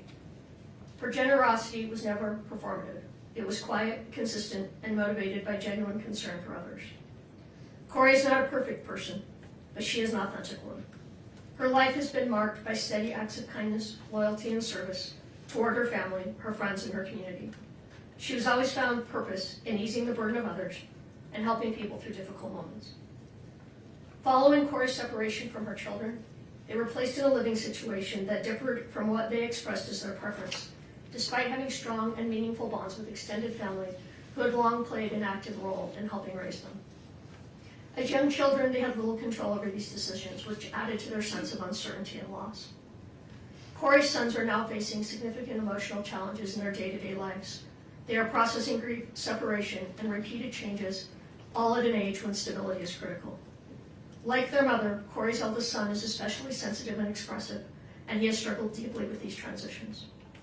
All three boys are currently receiving counseling, which has been essential in helping them cope.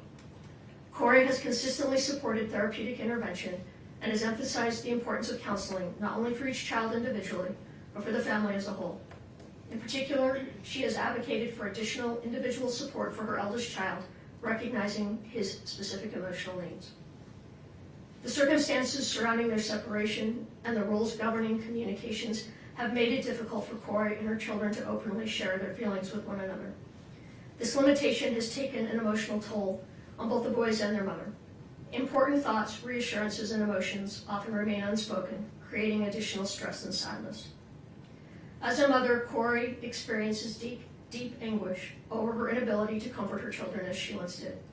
She worries constantly about their emotional well-being and struggles with the pain of knowing they are hurting while being unable to fully support them. Her concern for her sons remains constant and unwavering. Kouri has endured profound emotional and personal suffering since the loss of her husband. She is grieving the absence of the man she loved and built a life with, while navigating separation from her children and family under intense public scrutiny. The weight of these losses is immense, and it has affected not only Kouri, but her entire family, her mother, her children, and those who love her. Despite being incarcerated, Kouri has continued to demonstrate resilience and personal responsibility. Within the confines of jail, she has dedicated herself to education and self-improvement, using her time to study and work toward meaningful goals. These efforts reflect her character and her desire to grow, contribute, and remain a constructive presence, even under extremely difficult circumstances. Like many marriages, Kouri and Eric faced challenges. When difficulties arose, they chose to address them responsibly by seeking marriage counseling rather than turning away from one another. Those efforts strengthened their relationship. By all accounts from those closest to them, they were in a period of renewed connection and commitment, focused on their family and their future together. Your Honor, I stand before you as Kouri's mother. I love my daughter. I have known her for her entire life, not just through this case. I cannot speak to every aspect of what the court has considered, but I can speak to who she is as a human being, as a mother, and as a member of her family. I do not believe that Kouri did this, nor do I believe Kouri could possibly be capable of this crime. I can't validate what she did financially one way or another, and that's something Kouri will have to live with. I respectfully ask the court to consider a sentence that holds Kouri accountable for the jury's verdict, while still allowing for the possibility of mercy and hope. A sentence without the opportunity for parole would permanently separate her from her children and leave no room for redemption. Kouri's life has meaning, especially to her 3 sons and her family, and I respectfully ask that the sentence reflect not only accountability, but also the potential for rehabilitation and the profound long-term impact on innocent children. Your Honor, I ask from a mother's heart that Kouri be given a sentence that allows the possibility of a future, one in which she can continue to grow and one day be a positive presence in life and her children's lives again. I firmly believe the jury reached an incorrect conclusion and that this outcome represents a profound injustice driven by personal bias. I do not believe Kouri is capable of committing murder. No one understands her loves her children as deeply as their mother does. Thank you for listening, Your Honor. I love you, Kouri, Carter, Ashton, and Weston. Her story does not end with this sentence. It is the strength of her comeback that will define it. Thank you, Ms. Lewis. Your Honor, at this time we would ask Renee Odom. She is going to read her own letter. We ask that she approach the podium, and I will provide it to the court and the prosecution as well. Of course. Renee, good morning. Good morning. One moment, please. Thank you. Renee, please proceed. My name is Renee Odom, and I am here today as the sister of Kouri Richins. I want to begin by saying nothing I share today is meant to excuse or lessen the seriousness of what has brought us here. Eric's life was taken, and that loss is permanent. I want to acknowledge Eric by name and say that I loved him. He was kind to me. He was a part of my life, a part of my children's life, and a part of my family. He matters deeply, and he is missed. This tragedy has devastated our family, and its deepest impact continues to fall on Kouri's 3 boys. For more than 3 years now, they have been unable to see or speak with their mother. They have lost their father, and at the same time, they have lost access to their mom. Even in separation, Kouri has never stopped being their mother. She writes to her boys every single week. She reaches out every birthday, every holiday, holding on to that connection with everything she has and reminding them that they are loved. Kouri is my baby sister, and she has been an integral part of my life and the lives of my children. She has shown up for our family in ways that are impossible to count. I was there at her graduation from high school. I was there for the wedding of Kouri and Eric, moments filled with love, hope, and dreams for the future. She was there for my wedding and the birth of my son. She was there for me when I graduated college. She stood beside me at the baptism of both of my daughters. She poured her heart into giving my oldest daughter a beautiful sweet 16. These were not obligations to her. This is who she is. Kouri has always been the glue that held our family together. She hosts every Christmas. She planned every family vacation and made sure that no one ever felt forgotten or left behind. She believes deeply in helping others, and she has lived with this belief throughout her life. Even from behind bars, Kouri has continued to help people, offering support and encouragement and kindness any way she can. That desire to be of service has never left her. Kouri is a great sister, an awesome aunt, an amazing daughter, and she will always be a devoted mother. She is also the smartest person I know.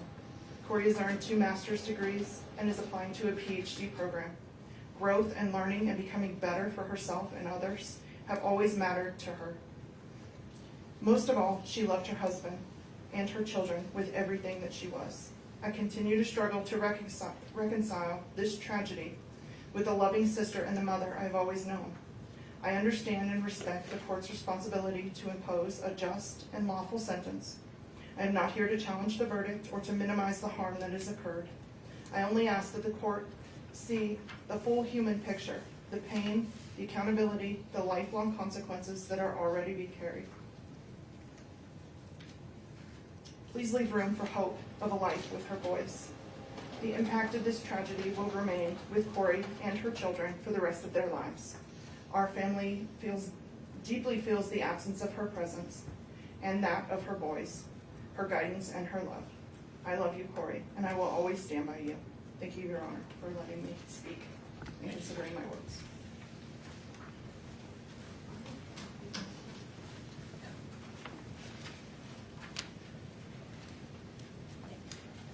Your Honor, at this time, I'm going to read a letter from Kouri Darden.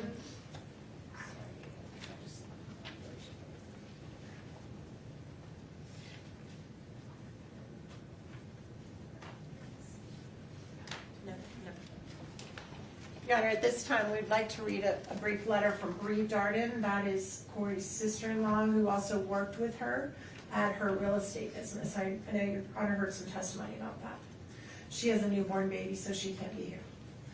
Your Honor, I was introduced to the Richins family around 8 years ago, excuse me, and was able to have been around Kouri, Eric, and the boys since the youngest was 1. I spent many days, weekends, holidays, birthdays, barbecues, etc. with them all, and was able to learn so much about the family dynamic and the love they had for one another. No, their family wasn't perfect. No one's is. But those boys were loved beyond belief by both parents. Kouri and Eric did everything for the boys, to protect them, to teach them, to encourage them, to show them love, and mostly to show them 2 loving parents. My heart goes out to the 3 boys, as they do not deserve to be going through all this, as well as they do not deserve to be alienated from one side of their family. I miss them dearly every day. To know Kouri is to know the love she has in her heart. Kouri is one of the most selfless and caring people I know. She lived for those boys and lived to be the best wife she could be. Yes, she made mistakes in her marriage, as we know. So did Eric. But at the end of the day, they chose each other and their family. As a loving mother, exceptional caretaker, and benevolent humanitarian, Kouri was truly a devoted volunteer. She never stood still when she knew she could help another, embodying the definition of true character.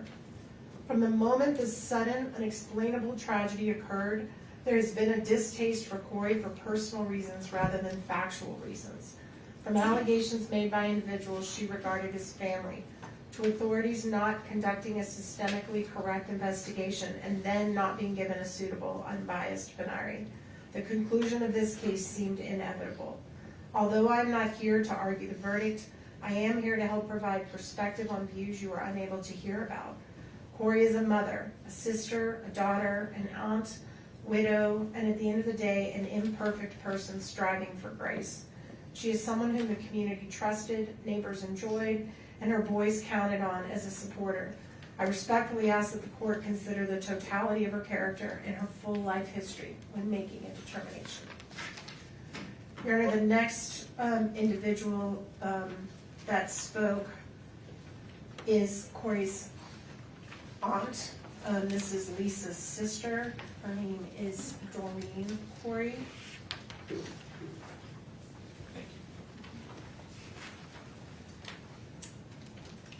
Your Honor, thank you for allowing me to speak today. I have spent many sleepless nights trying to find the right words for this moment because it is heartbreaking to stand here and speak about someone I care deeply about in a courtroom like this. I believe in you, Kouri, and I'm very proud to be your aunt.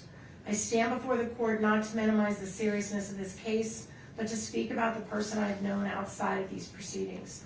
The woman I know is not the monster these proceedings may have made her appear to be. When I think about her, I do not think about charges, headlines, or verdicts. I think about the mother I watched love her children with every part of herself.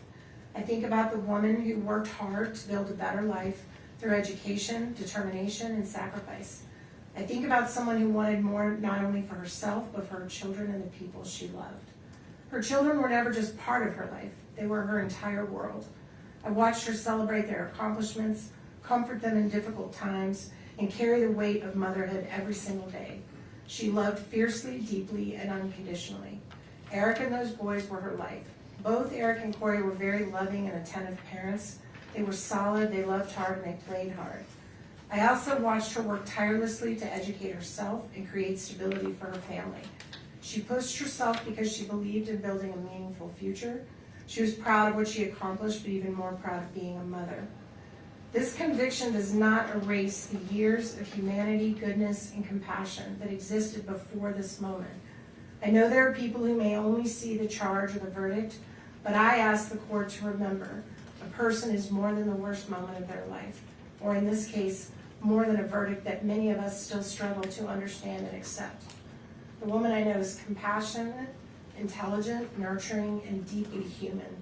I do not believe she's cruel or beyond redemption. I believe there's still goodness in her, and I know there are many others who believe that too. Whatever sentence is imposed today will not only affect her, it will echo through the lives of her children, her family, and everyone who loves her for years to come. Her children still need their mother's guidance, love, voice, and presence in whatever way they can still have it. I understand the weight of the court's responsibility, and I speak with respect for these proceedings. I only ask that when sentencing is considered, the court remembers the whole person standing before you today. Not only this moment, but the years she spent loving, learning, sacrificing, and being devoted mother. I love you, Kouri, and I love those precious boys.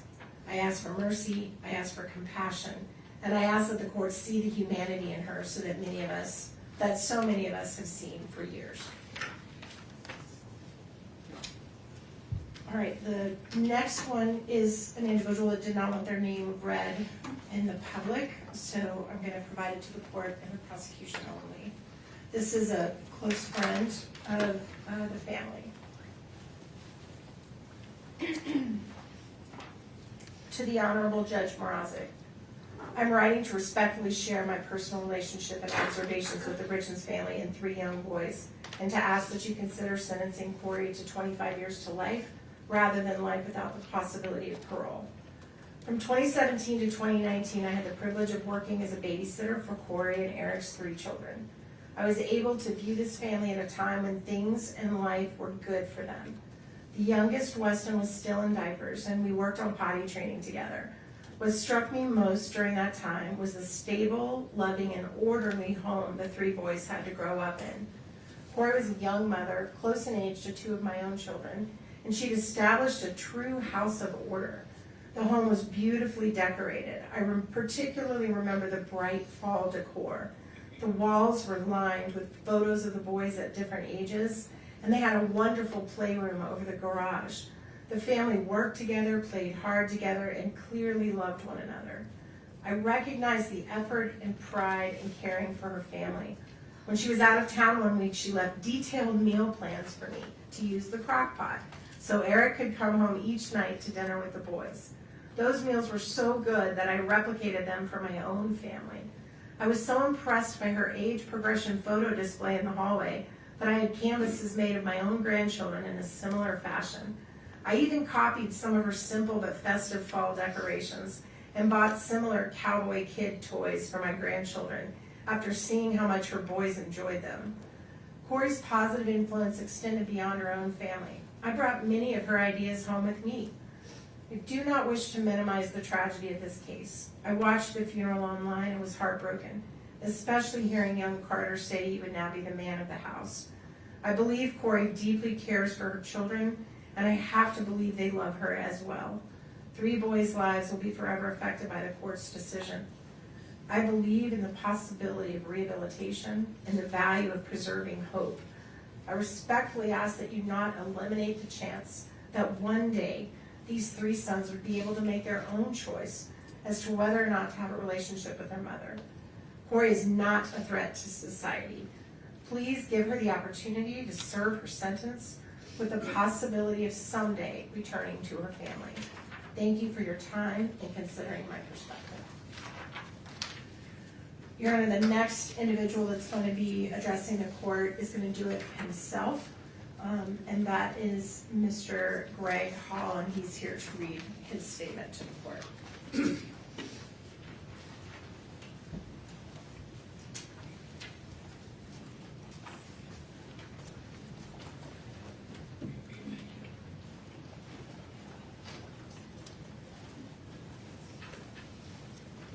Sir, please proceed. Good morning.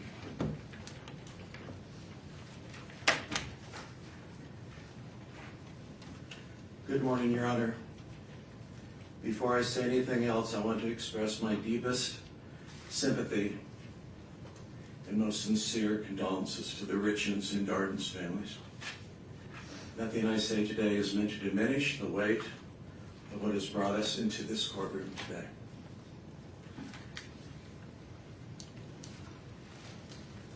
My name is Greg Hall. I have known Kouri for over 7 years, both personally and professionally.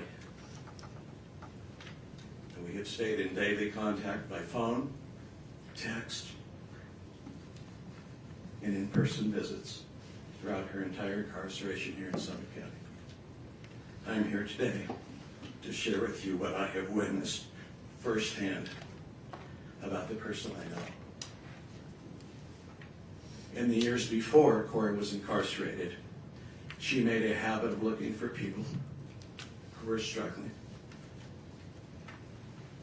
She not only volunteered for many years at children's schools and donated, but you've heard about the 100 pairs of snow boots, but she also did follow up to make sure that those children had clothes. She has volunteered at the soup kitchen for years and brought her boys along with her because she wanted them to teach them about service and kindness to others. When Kouri found out a neighbor had been diagnosed with cancer, she anonymously arranged for a massage therapist to visit her.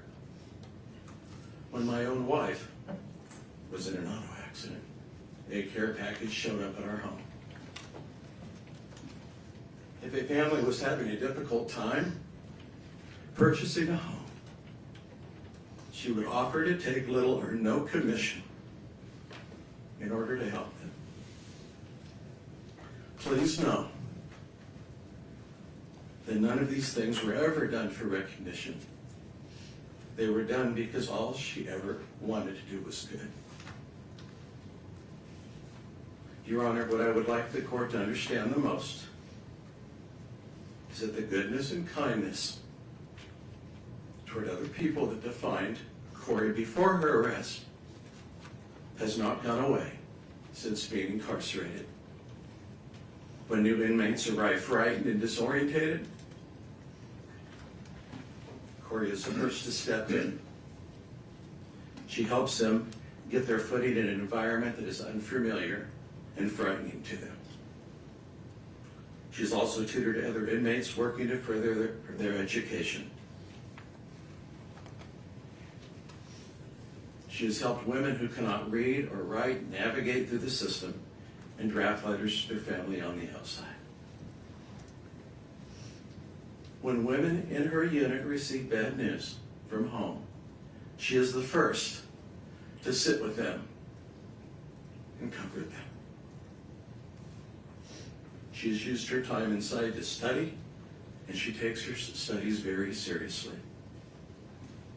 She has earned multiple degrees, including a master's degree since being incarcerated, because she wants to be of use to other incarcerated women who struggle with literacy, with their legal paperwork, and with the simple daily reality of being inside. She enjoys studying religion and ethics and the practical application they have in our lives. She attends weekly church services and has helped to create new programs within the jail that other inmates now rely on. She studies late into the night, every night. She prays for her boys and for her family every day. She also prays for others in need.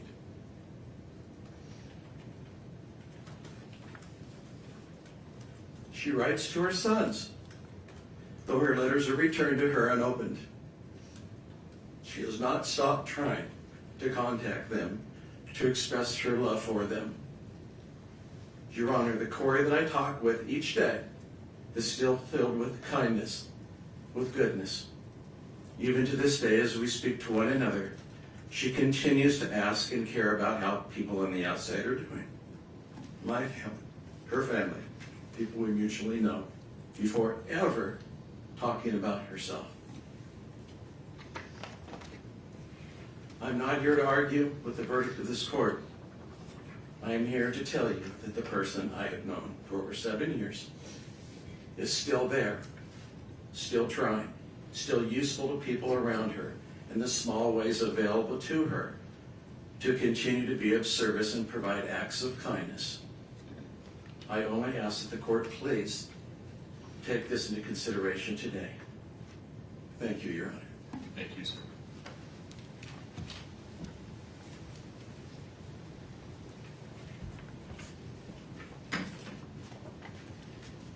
Your Honor, the next two letters are from individuals who are investors with Ms. Richins in her real estate business. Both of these individuals did experience losses of money. So although they may not be victims in this case, they, I guess, are technically victims in the case that is pending. So I think their perspective is important. The first one, for some reason, I only have one copy. I'm going to give just a moment for Mr. Bloodworth to read it. Then I'll read it, and then I'll hand it to the court. Thank you.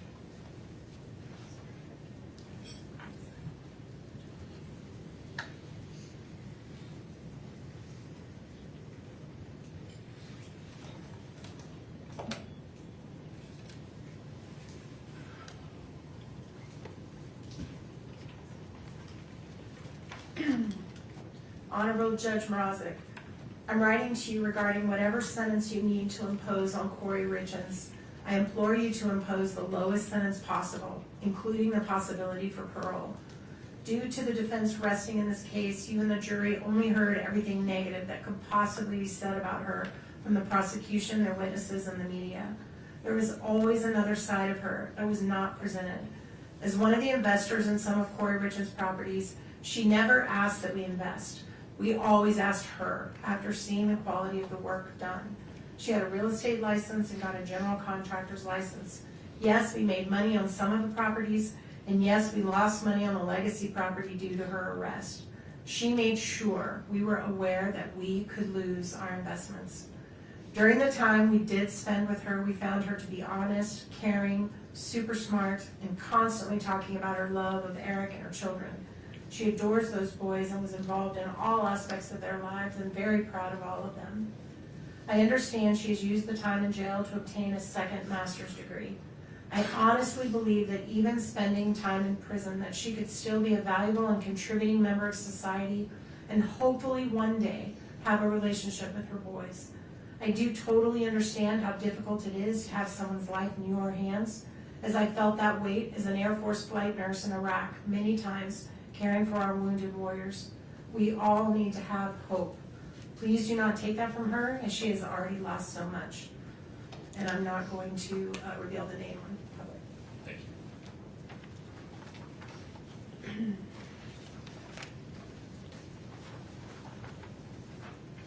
The second one is also an investor, Your Honor, that did lose a significant amount of money.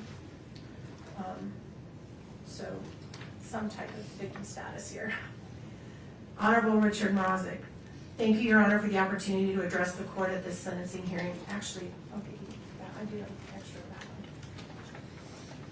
Thank you for the opportunity to address the court at this sentencing hearing for Kouri Richins. May I first say that I was so impressed with your professionalism and demeanor during the trial. It appeared to me that you were very thoughtful in trying to judge fairly during the court proceedings. I would like to speak on my real estate experience with Kouri over the 3 years that I invested in 10 or more fix and flip home transactions. My wife, my son, and I were so impressed with Kouri and the great job she did in finding and remodeling the homes that we invested in. She worked hard in making those properties look beautiful after they were remodeled, and we all made money from them. We could not have been more proud of Kouri and happy for her and her family. Knowing from her brother Ronnie that she'd lost her father at a younger age, I told her once in a text message that I was unofficially adopting her as my daughter. She was a great mom for her boys, and she and Eric were so involved in their lives. What has happened since has been a tragedy for all the families involved. I never met Eric, but knew that he and his workers helped with some of the stonework on the remodels. Kouri and Eric helped stage a house that my son and I remodeled that Kouri found for us in Ogden. She listed it and had it sold in 3 days. Those were good times when the market was great for doing fix and flips, and we all benefited from it. Unfortunately, about the time of Eric's passing, the market changed and interest rates skyrocketed. Those who had house remodel properties suddenly found the buyer's market dried up and houses were not selling. We lost money as well as many of our friends in the real estate business. In watching some of the proceeding on court TV, I personally did not think that the state proved beyond a reasonable doubt that Kouri was guilty and responsible for Eric's death. I was surprised at the jury's verdict because it left doubt in my mind based on the testimonies given. Kouri has lost everything: her husband, her 3 young boys, friends, family, and her home. May I appeal to the court that her sentencing may grant her the possibility of parole at some future time. Thank you for your kind consideration. And also this name we are not reading out loud.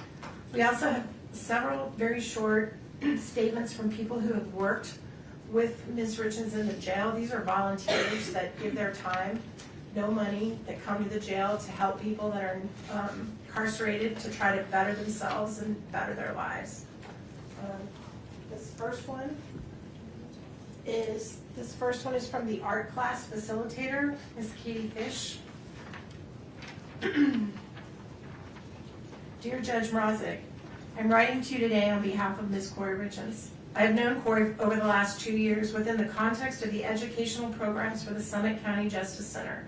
I facilitate an art class as a representative of Mountain Life Church. In that art class, Kouri's carried herself with ease and warm regard to the other inmates and those of us present as facilitators. While she's shown care for the other inmates, she has also been very respectful to those of us facilitating. Even when she had been carrying challenging emotions, she's conducted herself with respect and grace. I understand that my interactions have been limited and have been laced with an expectation of certain polite behavior, but it is also not just a given that inmates will uphold that same respect and decorum. She has chosen to present with ease, care, and grace. From the brief conversations we've had about her life, I do believe she is a different person from who she was before being there. I hope and pray that her heart continues to be led toward faith and transformation. Thank you for your time.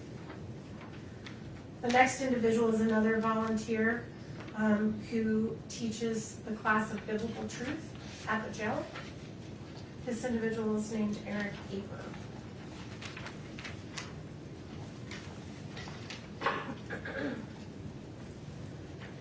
Dear Honorable Richard Mrozik, my name is Eric Marty Aper. Through Mountain Life Church in Park City, I've been a volunteer at the Summit County Jail for 8 years, helping to teach biblical truth to those incarcerated there and leading church services on Sunday afternoons.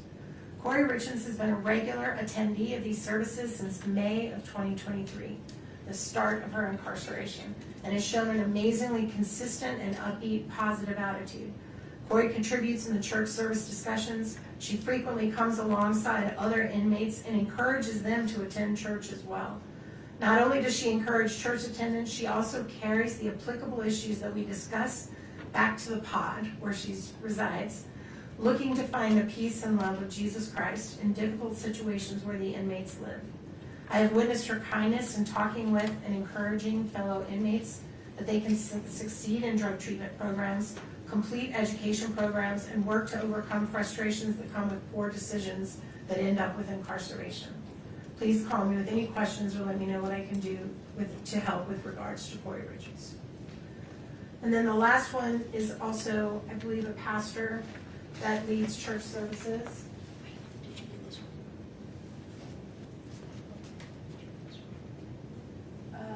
No, I think I might pull that out. Yeah, I do. I don't think I have that one, so I may need, thank you. This next one then is from Craig Moline, who's one of the pastors as well. Can you read that while I'm doing this? To the Honorable Richard Mrazek, Your Honor, I'm one of 4 people privileged to rotate in on Sunday afternoons for Mountain Life Church to lead church services with inmates at Summit County Jail. On any typical Sunday, we will pray with inmates, sing a couple of songs, no matter how bad it may sound, read a psalm and discuss it, and then teach on a subject from Scripture. For 3 years now, Kouri Richins has been in attendance to those services. We've seen her be hospitable to other inmates, inviting them to services. She's participated in discussions, and we've seen her as a help to other inmates. At the beginning, we gave her a study Bible that helps give life application hints along with an explanation of the text. I smiled recently when I saw her Bible sitting in front of her, and I observed it doesn't look new anymore. It looks like a well-read book. In our teaching and discussions, we have talked about being intentional about posturing our hearts before sovereign God and coming to Him with humility with our prayers. We talk about what it means to have a personal and intimate relationship with God through Jesus. She has acknowledged her faith in Jesus and acknowledged she has felt His peace in rough times, what is often expressed in the Psalms. She's commented, when life around you falls apart, we still have a God to lean into and who reaches down and cares for us and gives us comfort and hope. The Kouri I know will thrive where she is. She will trust in her God for peace, and she will pray. She will continue to pray for her loved ones, and she will be a positive influence to those around her. Respectfully submitted. And then one last letter from the jail. Oh, yes. This is also a volunteer, an individual named Heidi Tunney. Dear Judge Mrazek, I'm writing to you on behalf of Kouri Richins. I've been working with Kouri over the past 2+ years as a volunteer at the Summit County Correctional Facility. I taught her in the addiction recovery program. I attended church with her on occasion. I worked with her in a yoga program that I started at the facility for the incarcerated men and women too. I found Kouri to be very easy to work with and very enjoyable to be around. She was very thoughtful in her conversations in class. She always showed the utmost gratitude for anything that was done on her behalf. I also noticed that she was a leader among the other incarcerated women. She tended to be a peacemaker and stayed above the fray and away from the pettiness and challenges that sometimes arise among incarcerated women. The women in general respected her and looked to her as a leader. Kouri actually was one of the women that asked me to get a yoga program started for the incarcerated women. She saw a need there and she acted on it. I started and have taught that class for almost 2 years now. Kouri was the most dedicated student. She only missed a couple of times the entire time I taught, and the times she did miss were when she was meeting with attorneys or had court appearances.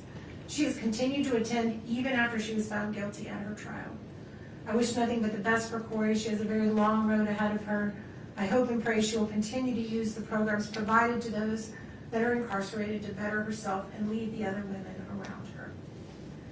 The last letter we have in this section is going to be read by Kouri's brother, Ronnie, who's here to read it himself. And then we're going to have Mr. Ramos. There it is. Mr. Ramos make a few very brief comments Then we'll conclude with our final three, and then we'll close out with Ms. Lewis and Ms. Richins, unless the court needs a break. Doing all right? No, it might make sense to take a break before Ms. Richins, given what you have previewed regarding timing. Great suggestion, Your Honor. Okay. All right, this is, if Ronnie can come on up.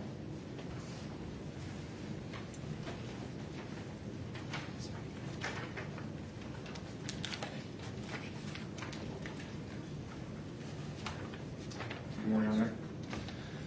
I'd like to address the court with actually a personal letter to bring to Kouri. Okay. Little sister, I love you. I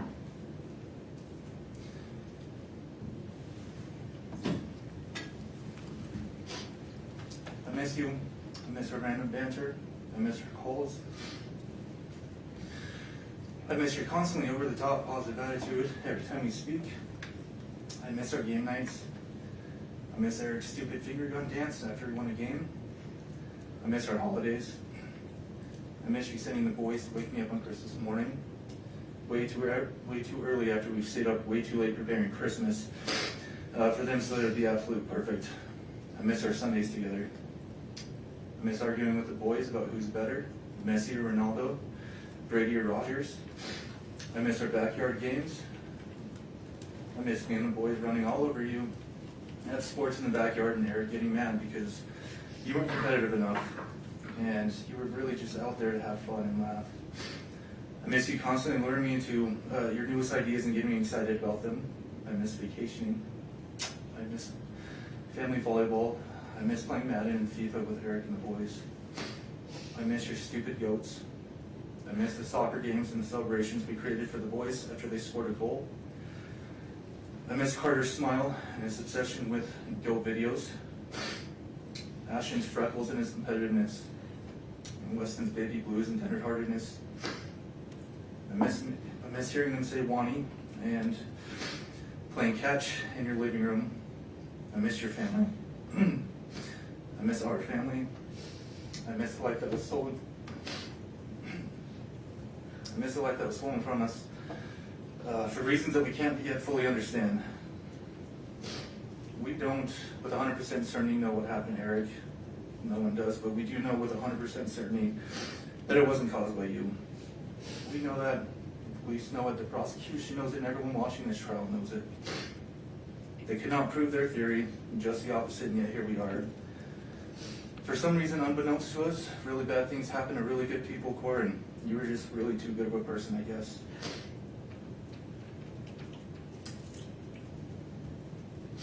I promised Dad a long time ago that I'd always look after you, Mom, and I intend on keeping that promise. We'll get through this together, and the injustice that's occurred here in this courtroom, it'll be righted in time.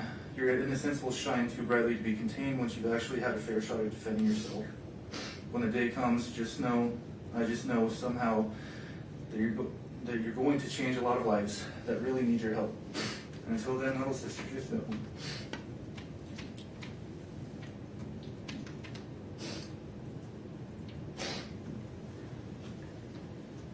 Just know that I'm right by your side, and I'll always be right here for you. I love you. Right, thank you.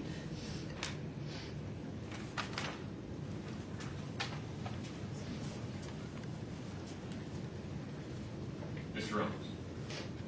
Morning, Judge.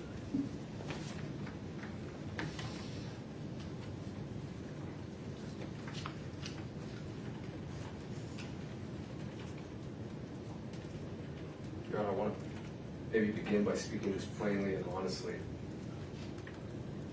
I disagree with the jury's verdict.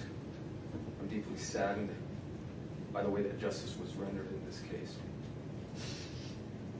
I don't believe that this outcome fully reflects the truth or the humanity involved.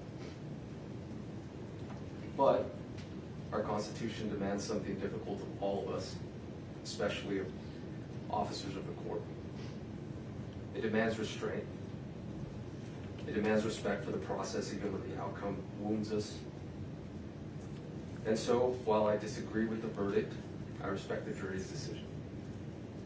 And while I disagree with many of this court's rulings, I respect the lawful authority of this court, and of Your Honor. This is because the rule of law only survives if we continue to honor it, even in moments of disappointment and pain.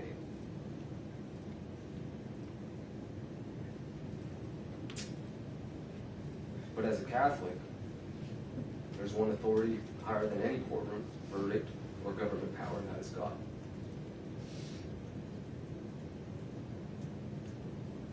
I say that as a reminder of humanity and of human limitation. Our system of justice is imperfect because every human is imperfect. I think that humility matters here today. It matters because the sentence of life without parole risks becoming something greater than punishment. It risks becoming the declaration that redemption no longer matters.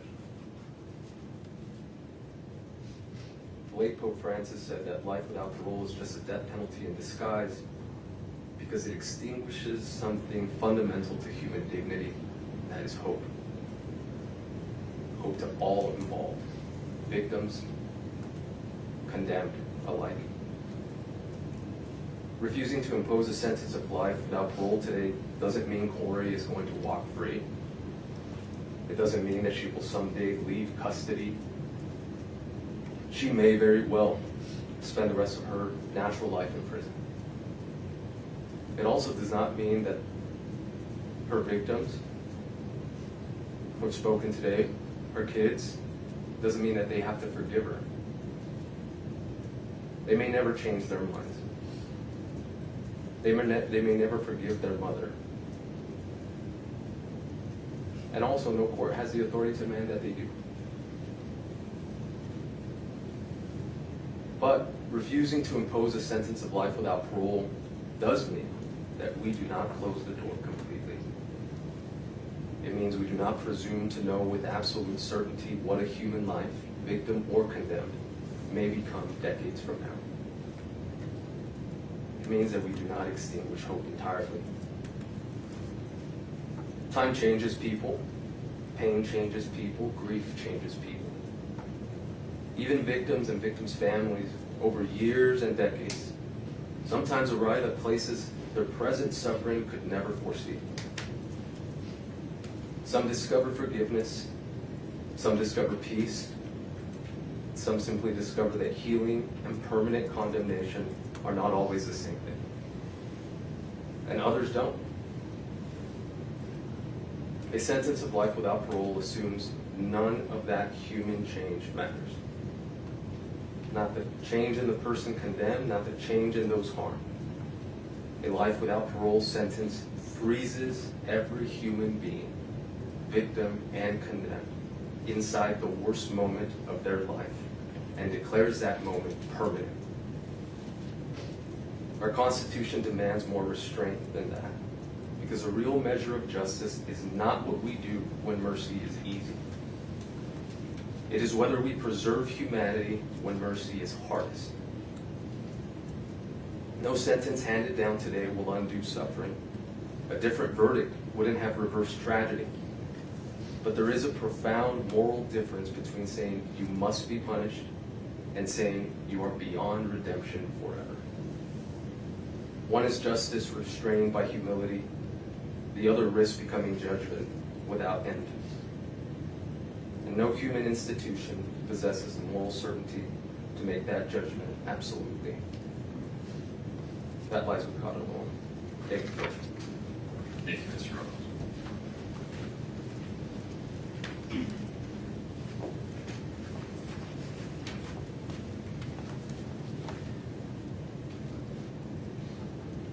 Your Honor, I told you in the opening statements that we were going to do something a little bit different when we called upon some perspectives of people that don't even know Kouri, but that have been through this horrific journey through no choice of their own. One is from a mother whose son was murdered. Again, we're going to just share her name with only the court and the prosecution.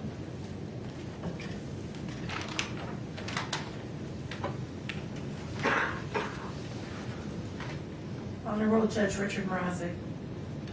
I'm going to skip the names, including the name of her son. My son was murdered almost 30 years ago in a random act of violence. He was only 18 years old. The man who killed him was just a few months older. I know the kind of grief that changes your life. I have felt the despair, darkness, and rage that comes from that loss. I know what it's like to try to rebuild your life with a heart that will never be whole again. And I know what it feels like to believe that the only thing that will ease that pain is inflicting pain on the person responsible for never getting another day with the one you love. I grieve with the family of Eric Richins. I am heartbroken for them, especially his children. And I want to be clear that nothing I'm sharing today about the criminal justice system and its many failings should be taken as any sort of criticism of them and how they feel or act in their grief. But I feel compelled to share my perspective with the court because I wish I had known what might be on the other side of experiencing the grief of losing my son and trying to navigate the criminal justice process at the same time. And I don't envy the decisions you have to make. I only want to tell you a little of what one broken-hearted mother has learned, and that is that the criminal justice system needs more humanity. It needs more mercy. And I know this because of the man who murdered my son. Sending someone to prison without the possibility of parole should be reserved for the very rare, absolutely most heinous cases. Sending someone to prison without the possibility of parole is to decide they are irredeemable, that they are not capable of change, and will never be worthy of our trust again. It is a fate so bleak, I am not sure how anyone survives it, let alone do what my son's killer did. He went into the worst place imaginable and found a way to be a better human being. He spent the first 18 years of his adult life in maximum security. Those who are sentenced to life without the possibility of parole have few opportunities to participate in programs or work because resources are limited, and why would they waste them on someone who's never getting out of prison? The criminal justice system has gotten better and better at punishment. Mercy has almost been extinguished. We're supposed to find a balance. We're supposed to remember that these are human beings, and these decisions will ripple through generations, even strangers. I am afraid with the increasing number of people sentenced to life without even the possibility of parole, we've decided it's easier to throw people away than to try and help them change, or even allow them to try and make amends for their mistakes. Far too often we let our fear and our pain put the focus on punishment with no consideration for mercy. I did that. I wanted the man who killed my son to die. I wanted him to suffer. I didn't care what happened to him as long as he never got out of prison. But as much as I know about pain and loss, I know more about hope and forgiveness, and that's thanks in part to the man who killed my son. He was sent to one of the worst places in the world and became one of the best people I know. Nearly 20 years after my son's death, I received a letter he wrote, expressing his sorrow and his remorse. His apology helped me heal, deepened my forgiveness, and created a bond that continues to bless the lives of many people. I know that every case is different, but I also know the power of hope. I believe in second chances. I believe a life sentence imposes punishment without destroying hope. My personal hope for Kouri is that she does what that individual did, that she finds a way to become a better person no matter what. I thank you for taking the time to read this letter. I know it's a heavy burden to make this decision. I express love and support to those involved and pray we'll all be better to each other.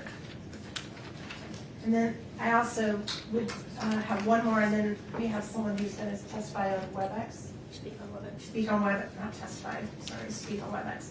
This is very short, Your Honor. It is from a former prosecutor that imposed these types of punishments. Thank you so much. Also, I'm keeping his name private.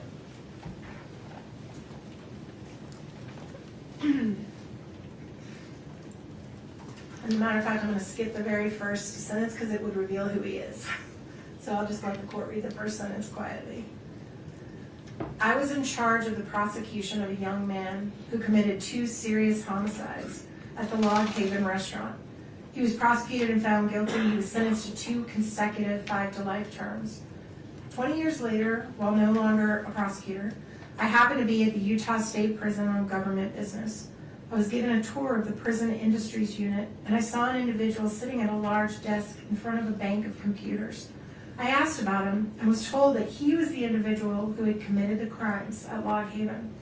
I was told he was a model inmate, spoke 5 languages, had 2 master's degrees from Utah State, and was used as a go-between when there was unrest among inmates. He was respected by his fellow inmates. He was indispensable at the industries and had set up the entire computer system to run the unit. Coincidentally, the very next day I was speaking with the son-in-law of the father of one of the victims. He related to me how there had been a complete reconciliation between their family and the killer of their son. They had long ago forgiven him and wondered if I could help getting him paroled. I still had connections in the criminal justice system, and I told them I would try. I subsequently met with him at the prison, and I was equally impressed with how he had turned his life around. We were able to get him an expedited parole hearing. Tragically, he died from suicide a few months later when he was falsely accused of inappropriate access of the state computer system and removed from his position into a secure unit of the prison. This case was a textbook lesson of how rehabilitation can work. He was not the same cocky druggie that we sent to prison 20 years ago. I saw absolutely no reason why he needed to spend more years in custody. Even his fellow inmates told me they were convinced he had done everything to reform himself and become a valuable member of society. I agreed. Keeping someone incarcerated when they've proven themselves is just plain wrong. Prison sentences without possibility of parole create the same issue. I believe it should be reserved for the most violent and dangerous of individuals. Thank you for taking the time to read this. And then Ms. Lewis will introduce the final speaker, and then she'll have her comments, and then we'll take that break. Who is the person you'd like me to? Emery Blanchard. One moment, please.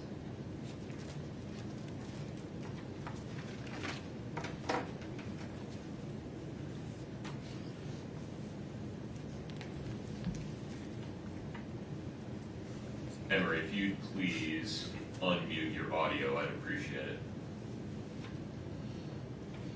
Are we able to see her? Oh, my apologies. Thank you.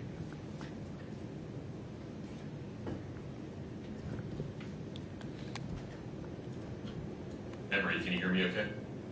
Yes, sir, I can. Okay. Ms. Lewis is going to make an introduction, and then you'll be free to make your statement. Emery Blanchard understands what no one else in this courtroom understands.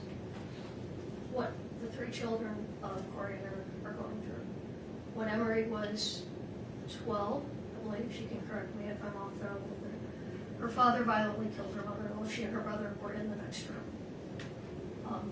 He was convicted, and the state was seeking death, but ultimately he, at that time, when the jury couldn't decide unanimously on death, he was sentenced to life with the possibility of parole. And I'm going to let Emery take it from there and see what she wants to say. Emery, please proceed. Thank you, Judge. Good afternoon. I was asked here today to speak about a personal experience. My name is Emery Blanchard. I grew up in Park City, and in 1995, when I was 13, my father murdered my mother, Patty. It was a brutal and premeditated murder, and I was in the house when it happened and witnessed it. It was a death penalty case, but my father was sentenced to life in prison with the possibility of parole. At the time, I wanted him to go to prison for a long time, and I didn't want to see him again. I was afraid for my life and safety as well. My mother's parents and uncle raised me. We would refuse phone calls from the prison, but my family collected every letter he sent and saved them in boxes, just in case I ever wanted to read them. In a short 4 years, when I was about to turn 18, I decided I wanted to see my dad. I had questions regarding the murder that I needed answered for my own mental health. My amazing grandmother offered to take me to the prison while I was a minor if I wanted to see my dad. I wanted to spare her from having to face the man who killed her daughter, so I waited until I was 18 and could go to the prison on my own. I didn't know if I would be fearful of my father, or perhaps even so angry that I might attack him. None of that happened. The moment I saw him for the first time in over 4 years, he simply hung his head and said to me, "I'm sorry." We both burst into tears and held each other. I felt safe and as whole as possible again in his embrace. Yes, this was the man who killed my wonderful mother, but at that moment I realized he was still my dad, and I still needed him. The next decades were good at times and very hard at times. Many years I visited my dad often in prison. Some years were exceptionally hard for me, and I chose not to see him at all. I experienced a full range of emotions, and all of them were valid. I knew for my own health and peace I had to learn to let go and forgive. No easy task, but this is when I truly mastered empathy and compassion. My father served 25 years until his first parole hearing. I was for parole, but nevertheless he was denied and given another 5 years. At his age, I knew it was a death sentence, and it was. Just last year, after 30 years of incarceration, he died 4 days shy of his 81st birthday. My second worst nightmare came true, the first being my mom being murdered. I was not able to see him while he was dying. There was no compassionate release. Some may say he deserved that, and maybe he did. I can tell you that no amount of time served ever made this situation right. 20 years, 30 years, and even death. None of it can bring back my mom or repair the immeasurable damage that he caused me and my family. Once 20 years had passed, my grandmother even said to me, "It's been long enough. You want your dad." I wanted my mom, but I did still have a living parent, and I needed him. I don't tell you this story to tell you how to feel or that I understand how you feel. I'm offering that hearts and feelings can change over the years. To honor my mother, I'm a victim advocate who supports people in domestic violence situations, and I now help people with PTSD heal at my ranch in southern Utah using nature, horses, and farm animals as teachers. I teach compassion for humans and animals alike, and I found a way to turn my pain into purpose. But I will tell you honestly that life is still hard, and losing both of my parents at that young age harmed me greatly and left me with a very sad and lonely heart. No amount of prison time made me feel better, and in the later years, my father's incarceration wore on me severely. What I will leave you with is this: hold tightly to the good memories of your father, and in time, perhaps your mother too. Cling to your family and siblings for love and support. Please let love reside in your hearts and not hate. I pray for your family and for your peace and healing, and thank you for allowing me to speak today. Emery, thank you very much. Thank you, Emery.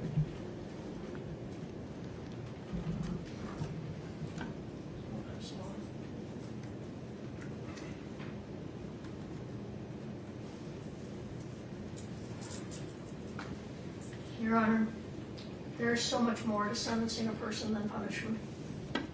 That is why in sentencing someone, the court must consider the totality of the circumstances, the whole person, and who that person is beyond their worst act.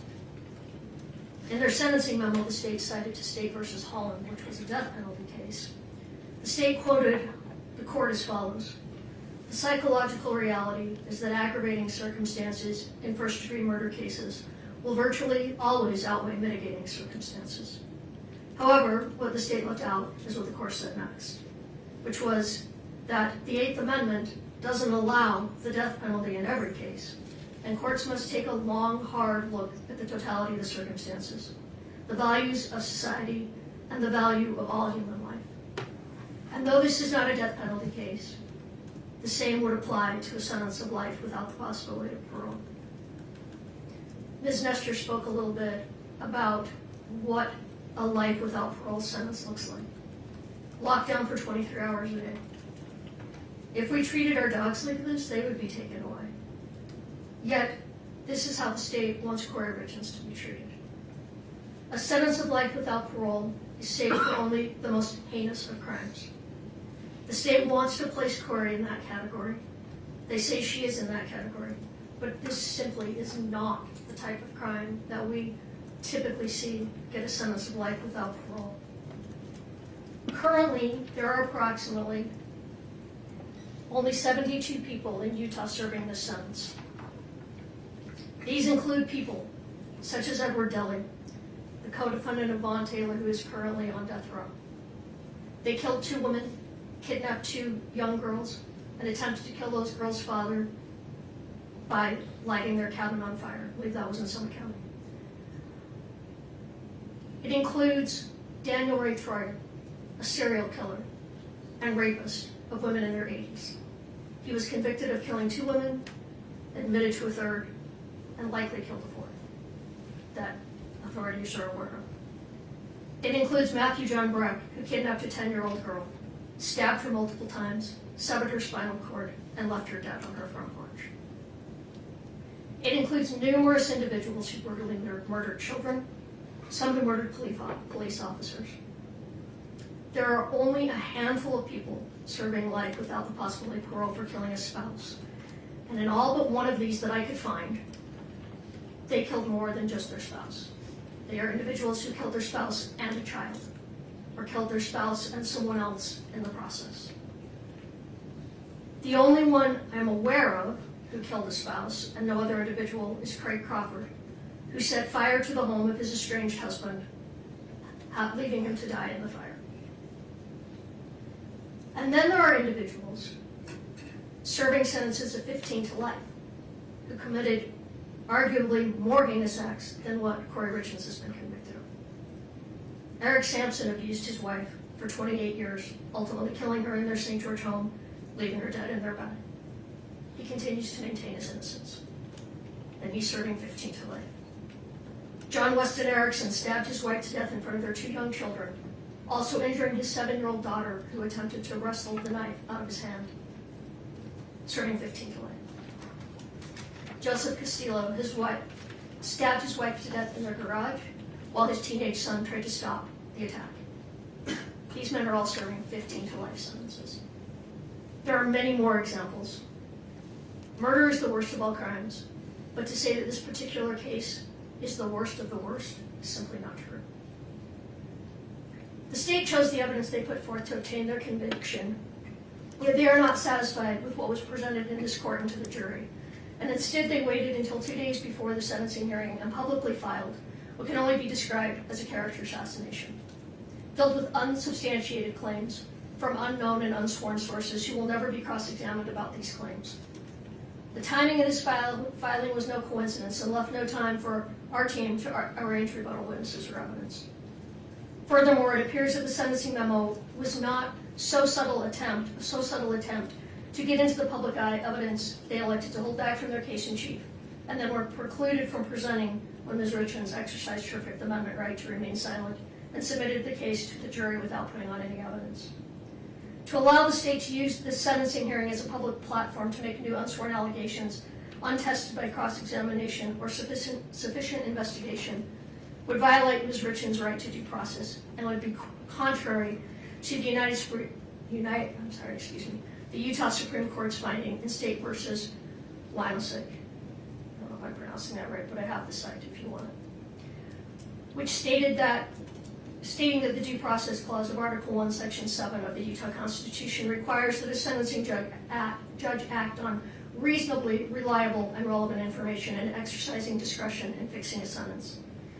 The state's memo should be stricken in its entirety and not considered by this court.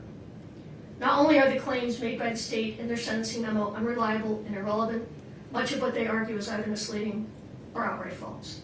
I'm not going to go into everything that we take issue with, but I do want to point out a couple of examples. They state that DCFS supported a finding of emotional and physical abuse by Kouri against her oldest son. What actually happened is that DCFS made an initial finding based solely on reports. This is similar to a probable cause finding that then sends the matter to the juvenile court. The court, however, did not find that Kouri had abused or neglected her children. They found dependent but no fault. In other words, that the children needed intervention, but due to no fault of Kouri Richins, due only to the fact that she had been arrested. They did not even find that she had acted negligently towards her children. The state put forth at length what they believe Kouri's middle son, AR, would have testified to had they been able to call him in rebuttal. Although it is true that Ashton said these things 3 years after the death of his father and after conversations with Eric's family members, this is very different than what he said to law enforcement immediately upon Kouri's arrest a year after Eric's death. At that time, his statements were completely consistent with Kouri's, that Kouri, had gone to sleep in his room the night his father died. The state argues that Kouri's boys are afraid in part because she still maintains life insurance policies on them. Kouri was of the belief that these policies were no longer in existence since she had not made any payments on them in over 3 years. And in fact, a letter was sent, or an email was sent from Brian Freckleton, who testified, to Ronnie Darden, as Ronnie is the owner on these policies, that this was over a year ago, that the life insurance policies are lapsing, and wanted to let them know if they chose to do anything about that, which they did not do anything about that. So we only discovered yesterday, Kouri only discovered yesterday that at least 2 of these policies are still active, as the payments have been automatically taken out of dividends. So in other words, the policies have been paying for themselves. These are policies that Eric and Kouri took out together in 2017. However, now that Kouri knows that these are still active, she will cancel them. Hopefully, in all sincerity, this will be one less thing for those boys to worry about. Kouri never asked her family to report criminal activity or asked for criminal prosecutions against any of the Richins family or against Cody Ray. She never asked family members to file bar complaints. And until yesterday, neither Kouri nor anyone from her team had ever heard anything about a dating profile being set up online in the name of a lead detective. She did none of these things. And if they were done by others, it was not at her request. We are asking the court to discount any and all allegations in the sentencing memo that have not been previously raised in court in order to be stricken from the record. The court does have before it reasonable and reliable testimony from individuals who know Kouri or who have unique perspectives on the sentence of life without parole that may assist this court in discerning the appropriate and proportionate punishment in this case. The testimony of these individuals revealed that Kouri is so much more than what she has been portrayed as in this case. Everyone who was around her says she was a wonderful mother, just like Eric was a wonderful father. The state argues that she shows no remorse. Kouri has remorse, and she has regrets about many things, and you're going to hear some of those when she speaks. However, she cannot show remorse over something she did not do. She maintains her innocence and has every right to do so. Having said that, however, she stands before this court today convicted of the crimes charged, and she fully understands them. So sentence her on what she was convicted on, not what the prosecution says about her character. As much as they think they know her, they do not. They do not know Kouri Richins. Like Alex said, we're saddened by this case. We are saddened by the verdict. I respect the court system so much. I come from a family of judges and attorneys and was raised with the utmost respect for our justice system. I disagree with the verdict, but I respect it. I have to say, though, in all the years of practicing, which are now quite a few, this is the first time I've had a client convicted that I believe to be innocent. It was much more painful than I would have anticipated. Over the last 2 years, our team has got to know Kouri. Kouri is one of those clients, very few clients, and I've represented thousands of people. Most of them you don't remember. Many of them you don't like. Many of them, some of them, you feel are dangerous. But Kouri is different. Kouri, every time she calls, asks how we are. There have been times when I've shared bits of my life with Kouri, particularly having children that lost their father before age 10. We've talked a lot about that and what that does to children in the best of circumstances. I can't imagine had my boys not had me. because the pain and suffering and the long-term effect that it's had on them will never, ever end. But when I share something with Kouri, when I share that someone is ill or that someone is having a problem, sometimes I don't even remember I've said it, and when she calls me, she always asks, how did that turn out? You know, is your family member okay? Before we talk about her. Every time. The state is not only asking for life without the possibility of parole, they're asking for consecutive sentences. The sentences in this matter should run concurrent to one another. Pursuant to the line of cases, Strunk, Golly, and Smith, the sentencing statute favors concurrent sentences. And looking at the totality of the circumstances, imposing consecutive sentence would constitute an abuse of discretion. In State v. Gray, the Utah Court of Appeals cited Golly and Strunk, holding that the Board of Prisons' ability to grant parole is an integrated component of the rehabilitative needs factor that must be balanced with other required factors. Even though the statutory language has been modified since Strunk, Golly, and Smith, the language still applies. And the Supreme Court and the Court of Appeals still looks to that language. The board should still be allowed to function and make the decision if regarding the rehabilitative needs of Ms. Richins. Running sentences consecutive to a sentence of life without parole is senseless. And if this court imposes a sentence of 25 to life on the aggravated murder, but runs the other charges consecutive, the effect will be the same. She will likely never get the opportunity for parole. I don't think that's true. Have you run the initial guideline? It's a genuine question. Yes. I think it only adds. The guideline on the attempted murder is 192 months. It only adds 41 months if we run it consecutive. Before she's eligible Right. for parole.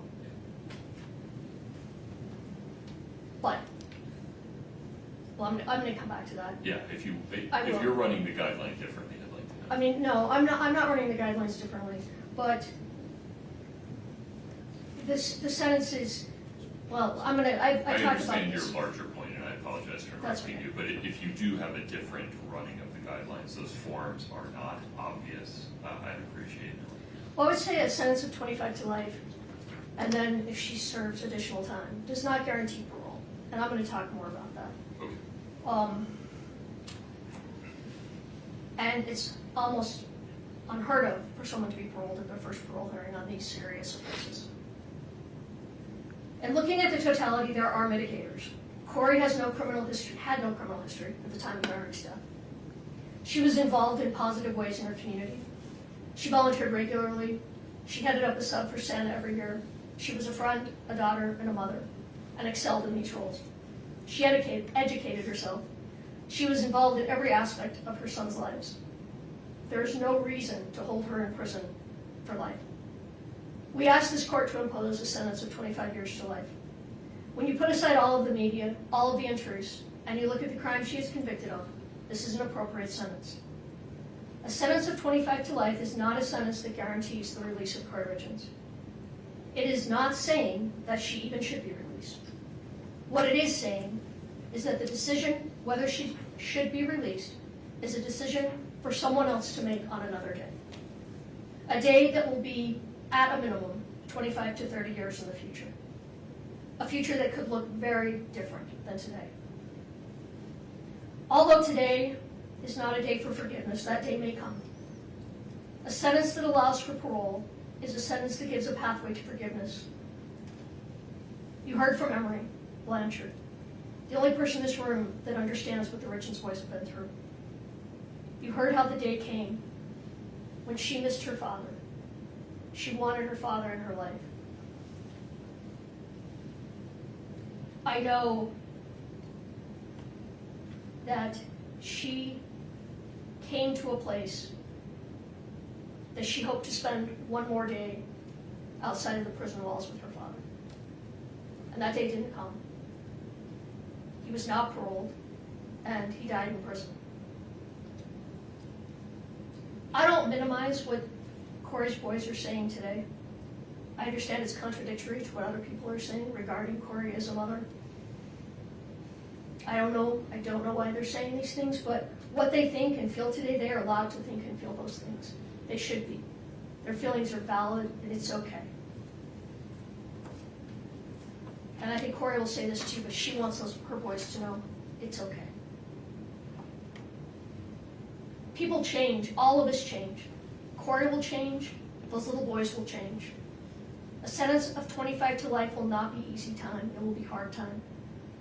The first part of that sentence is generally served in maximum security for the first 3 to 4 years. But if the day comes when her children want to see her face to face, a 25 to life sentence will make that easier for them. If they, like Emery, decide someday they want a relationship with her, even one behind the walls of the prison, a 25 to life will make that possible. And a sentence with the possibility of parole, like I said, does not mean she will be paroled. It's very possible she will spend her life in prison. And quite frankly, if her case does not come back on appeal, and she is in prison and she maintains her innocence, parole's highly unlikely. But the Board of Pardons is uniquely qualified to make that decision. That is their job. And it is a particularly important job in the most serious of convictions. They will be the ones looking at a woman who will then be in her 60s or possibly 70s. They will decide if she has been rehabilitated and if she is a danger to the community. These are not decisions that can be made today. We don't stand here today asking you to give her a second chance. We ask you to let those best qualified make that decision when the time comes. When Kouri's and Eric's boys are grown. When they can tell the board if they feel the same way that they do today. You heard a letter read today from a woman who once stood in the shoes of the Richins family. At sentencing, she wanted life without parole for her son's killer. Now she does not. She has changed.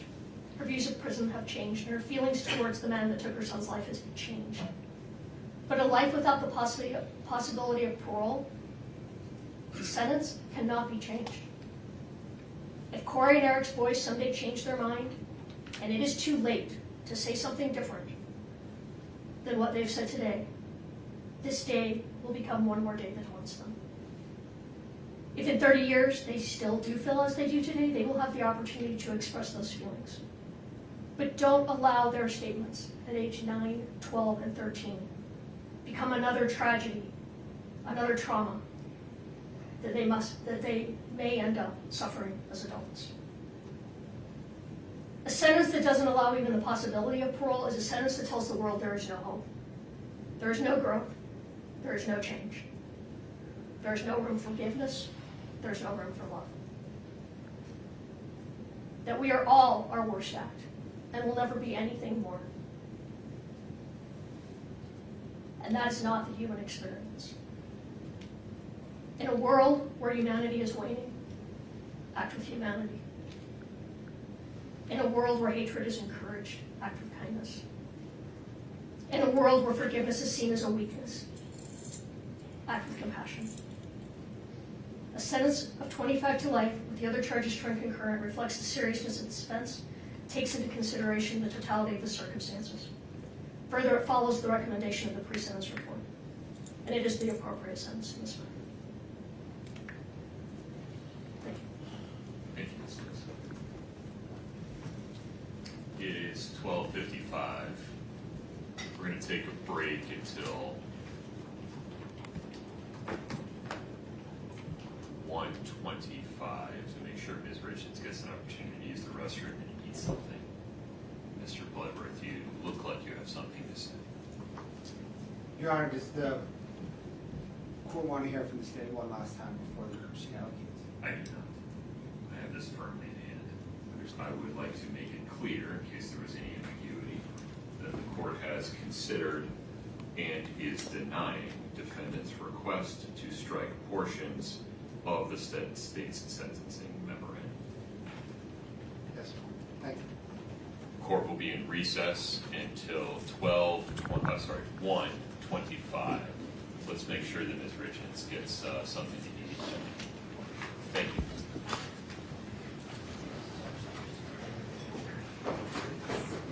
We're off the record.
case 231-500-139.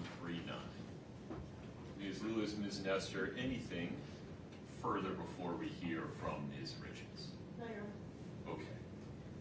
I understand that Ms. Richins will like to stand at the podium. Yes, Your Honor. And you folks would like to join her? Yes, Your Honor. No problem.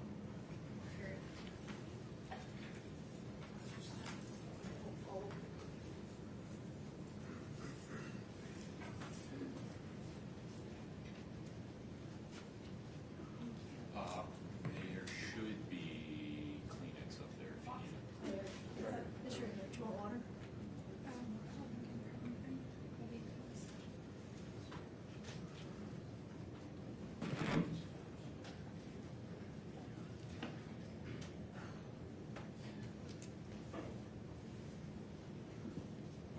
My sweet baby boys, I know that today you don't want to speak to me, have a relationship with me, but you may think you hate me, and that's okay. I will never be angry at you for your feelings. When the day comes that you're ready, I will be here for you, waiting for you, and loving you. But I need you boys to know and understand that I have been desperately trying to get in contact with you any way that I can for years. That all of my communication has been completely cut off from you since early 2024. And now I will use any opportunity I can to get a message to you. Even if that means sharing it publicly to the world, fully restrained, in my jail clothes, in one of the most horrible situations possible. I don't care, and I'm not embarrassed or ashamed by any of it. All I care about is you boys. I will do whatever it takes for you to hear the truth from me and to come home to you. For the time being, I don't know when that is or when my next opportunity will be. So for now, bear with me as I have tried to consolidate everything I've wanted to share with you for the last few years, with everything I want you to know until I'm able to speak to you again, and one long message. And although you may not be ready to hear it today, that's okay. My hope is one day you will be. May 6th of 2024, temporary custody was transferred from the state of Utah Child Services to your Aunt Katie and Uncle Clint. My last video call with you boys was several weeks prior to that, around April 24th, 2024, when you were still in the state's custody. Once temporary custody was transferred to Katie and Clint, against my wishes, they cut off all of my communication between you boys and I. It was years before I would ever have a trial. I warned social services that if they gave custody of you to the Richins family, it would be the last time I would be able to see or speak to you boys again. And your opinion of me in this case and wild allegations would soon mirror those of the Richins family. And that's exactly what happened.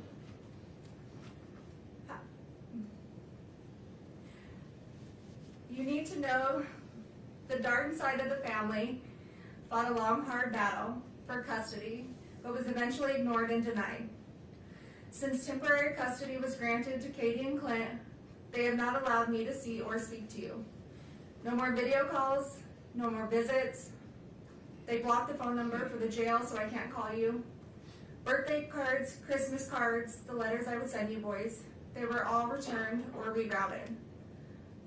All of my contact was cut off more than 2 years ago. So please, please ask them. Please ask them for your cards, for your letters, if I tried calling you. Please, just ask them. Whether it's now or in 10 years. The one thing I need you boys to know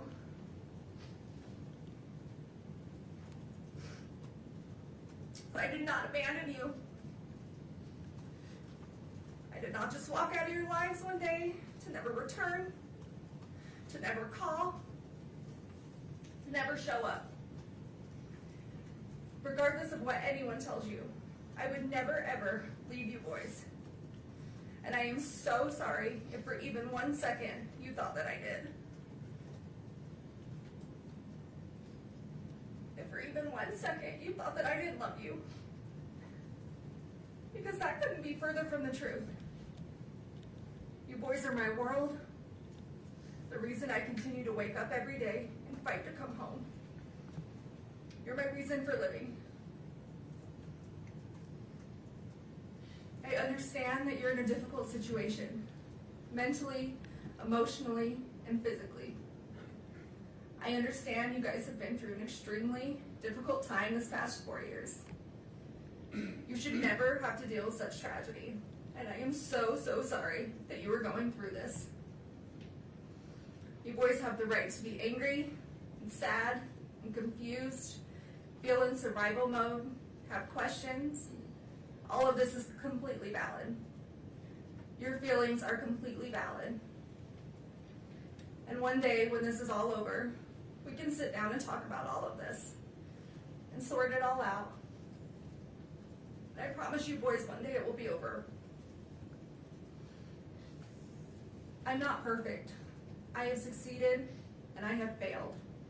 As a person, as a wife, as a parent, we all do. I have done plenty of things I am not proud of. Some I regret, some I don't. Some I'm ashamed of, and some I'm not. I regret things I have done right in my life to later find out they were for the wrong people. I have said things I shouldn't have. I have done things I shouldn't have. Sometimes I haven't said what I should, or not meant what I did say. There are things I can't change, and long overdue apologies that I owe. There are would'ves, and could'ves, and should'ves. We all have them. We have all done them. And you boys will too one day, but in your own way. And that's okay. That's life, and we're human. Nobody is all good or all bad.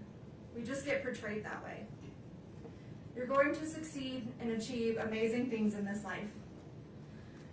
You're also going to make mistakes and fail at some things.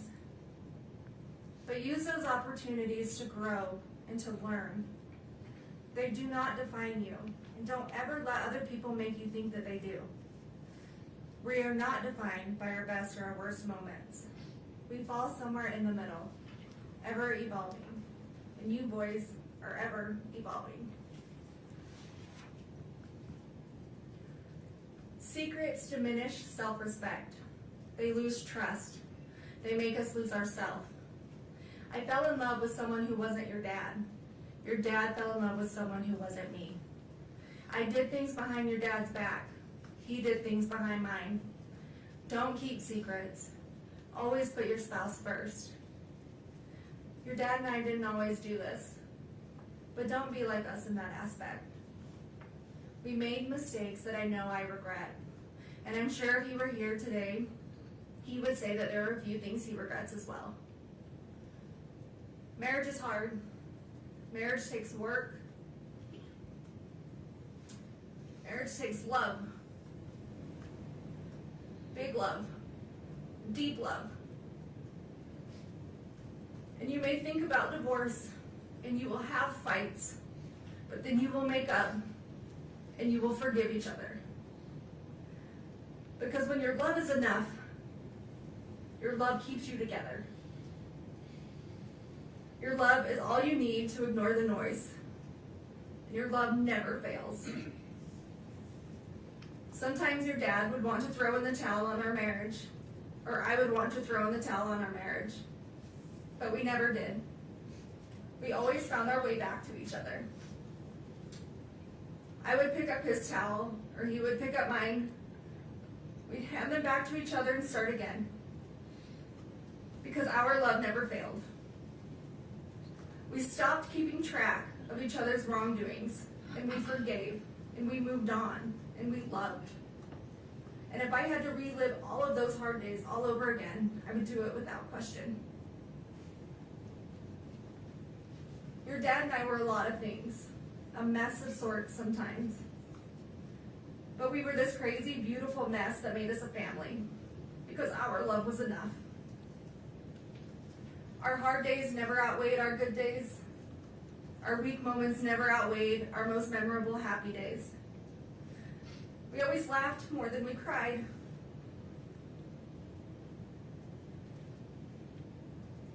We failed at some things, but we never failed at loving you boys. Our love was enough to make our house a home. Our love was enough to stay together to raise you boys. Our love was enough to forgive each other when others said that we shouldn't. To do things for each other others may disagree with. Our love was enough to protect each other, even though it may cost us everything. Love can make you lose yourself. Sometimes it makes you do things you know you shouldn't, but knowing it's not wrong at the same time. Because your spouse is your person, and your love is enough.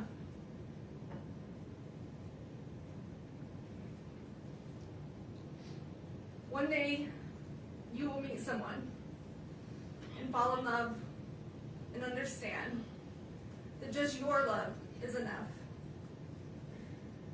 Enough to withstand everything else, the noise of the world, the obstacles, the trials of marriage, the heartache, bad choices, forgiveness. You will understand your love is enough, and your love never fails. Don't worry about what others think about your relationship. Don't worry if they would do things differently. You just love. And you love big, and you love deep, and you protect your love. Your dad and I didn't have it all together. Together we really did have it all. Because we had you three. Don't let anyone choose the direction of your life by their opinions and their judgments. Being able to hold yourself together in the worst of situations doesn't make you emotionless. Separating personal and business life and emotions doesn't make you unreasonable. Resentment can get the best of others. Don't let it get the best of you. People will always have a lot to say about lives they've never lived. Live your life the way you choose to live it. Just be safe and be healthy and be happy. That's all that matters.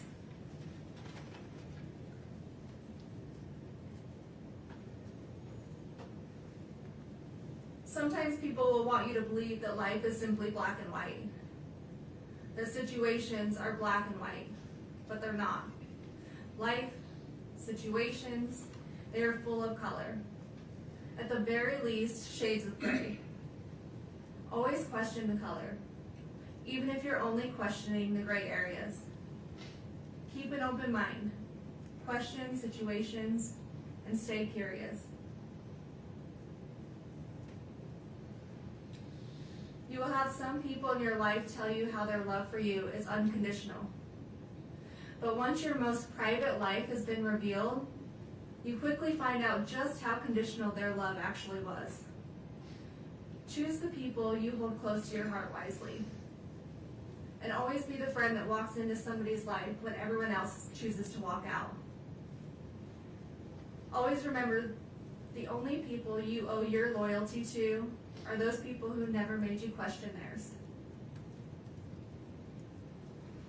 Every day you wake up, you get a second chance at life. To do whatever you want, be whoever you want, to succeed in all your dreams. Take the day and run with it. It's a blessing. Don't take it for granted. Sometimes you'll have hard days when all you want to do is count all the ways things are going wrong or have gone wrong in your life. In that moment, stop, take a minute, take a step back, take a breath, and switch your thinking to count all the ways that it has gone right. All the good that has come to you, boys.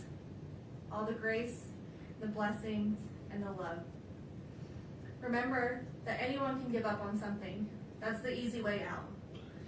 True strength comes when everyone is expecting you to fall apart, but you hold it together, persevering through the hardest of times. Always persevere. Always prove them wrong. Because you boys don't give up, and you boys will never quit. There's always going to be someone out there ready to tear you down, misrepresent you, lie about you, tell half-truths, and judge you. They will judge you on decisions you do or don't make, what you did or didn't do, what you did or didn't say. They will take out of context and twist your words. They will judge you on your emotions or the way you grieve. You may show too much emotion, you may not show enough. They will tell you you're not grieving correctly, you're too angry, you're too sad, you're holding it together too well or not well enough, or maybe you're too ambitious.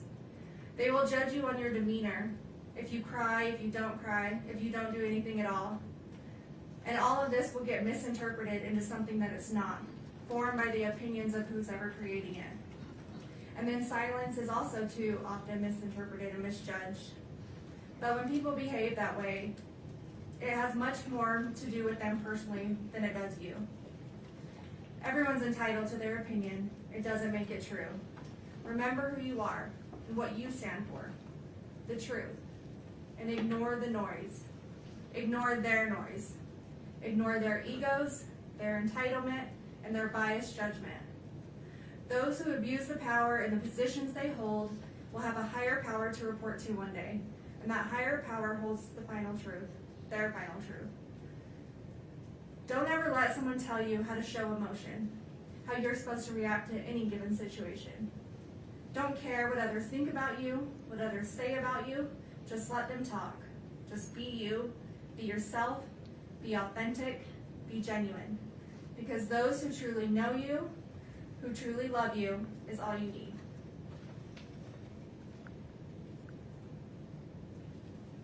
Forgive those who turn their back on you, but never forget.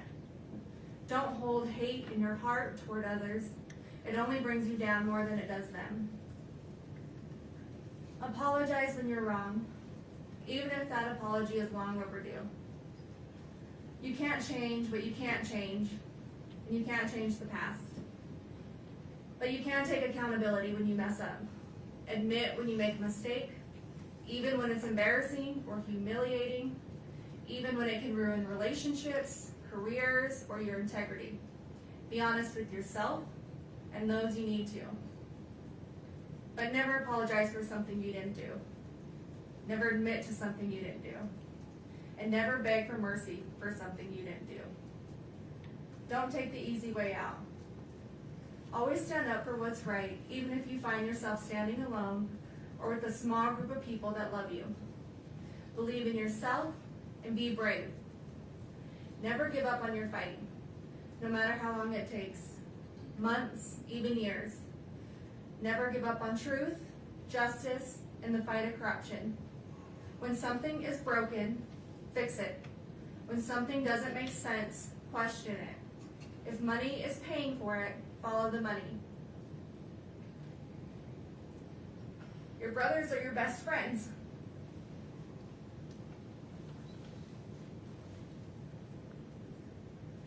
Your dad and I raised you boys that if you cared about nothing else in this world, you care about each other.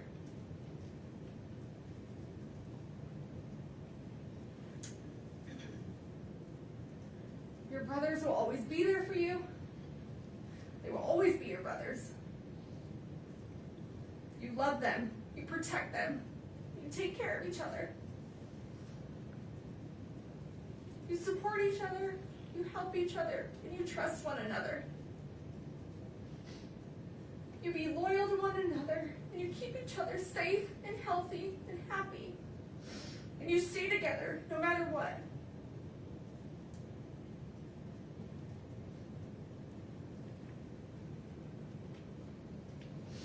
You have each other's backs. Be patient with one another.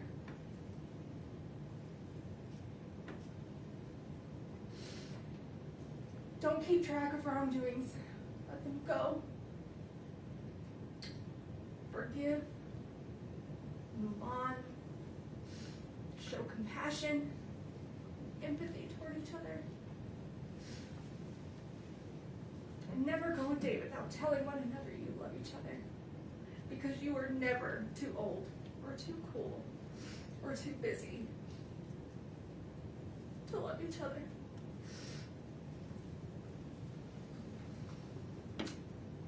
Don't ever settle for just good. Go for great.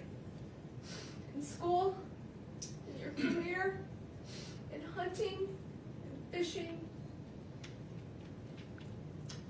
your relationships and your goals exceed expectations.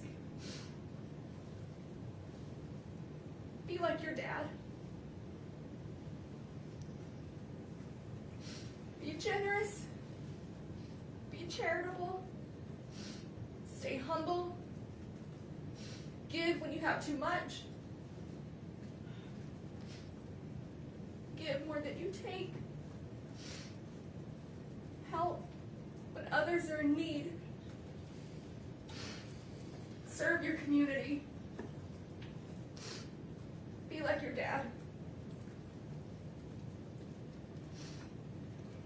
Never stop learning through education, through people, through travel, culture, through business and friends, from your success and achievements, from your mistakes and failures. Be like your dad.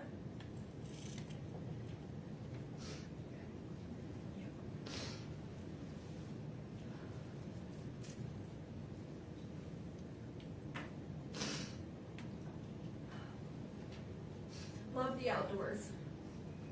Find your peace, your therapy, your heart and soul on the top of a mountain somewhere where it's quiet, where it's calm, where you will be able to feel the spirits of those that you love and miss the most. Be like your dad.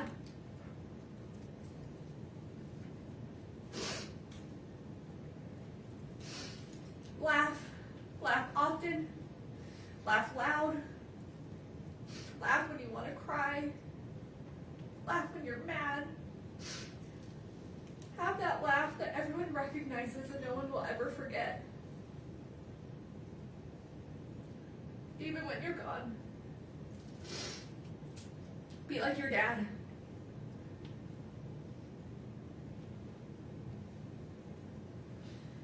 Love your family through the good, the bad, the disagreements,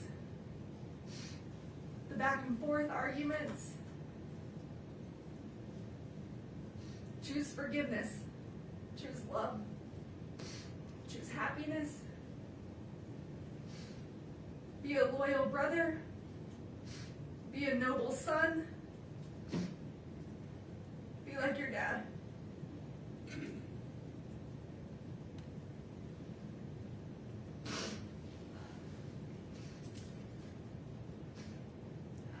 Have the hobbies that bring you excitement and joy, that give you a break from life, but build your life full of people and family who you love and that love you. Build a family that makes you happy to come home to every day, with a career that makes you hold your head high.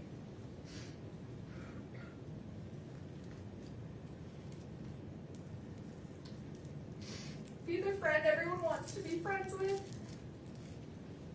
the dad that everyone wishes they had. Be like your dad.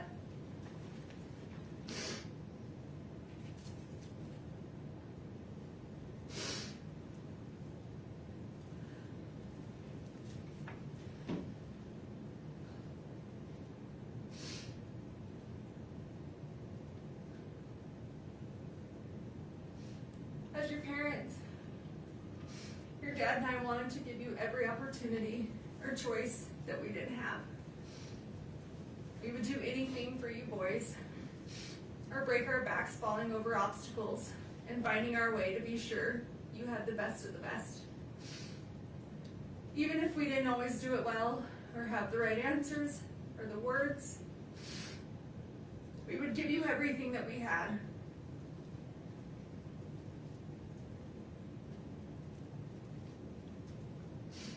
But the one thing I can't give you boys are the answers that you want the most.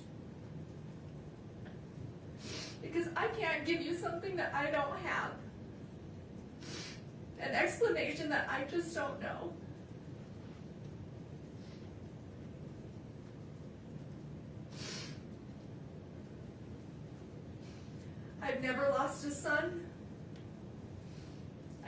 lost one of my brothers, a nephew, or a best friend.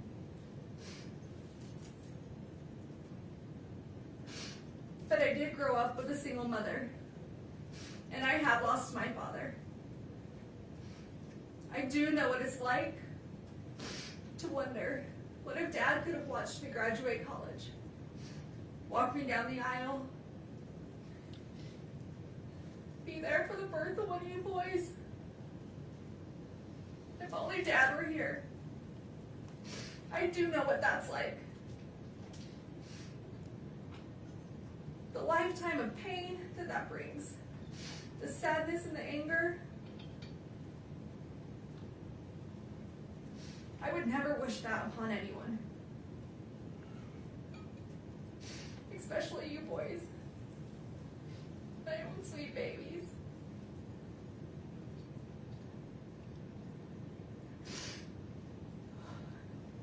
It's a lifetime of what ifs and if onlys. An empty hole in your heart where your dad's supposed to be. He's supposed to fill. He's supposed to walk through life with you, with us, with our family.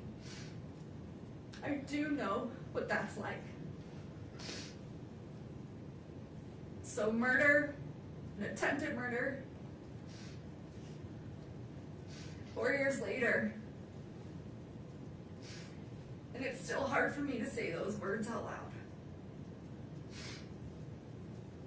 They get caught in my throat. I turn my stomach, and I try to avoid them as much as possible, because it makes me physically sick to think about. But still to this day, I can't believe this is real sometimes. That this is our life. That this is my life. Convicted of taking one of the people out of my life who filled it the most. My husband, the father of my children,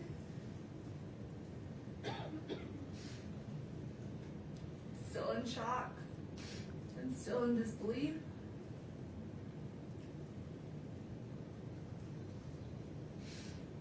Accused and now convicted of such a heinous crime. Potentially costing me to never see you boys again. I just lost both of their parents, and there's no textbook answer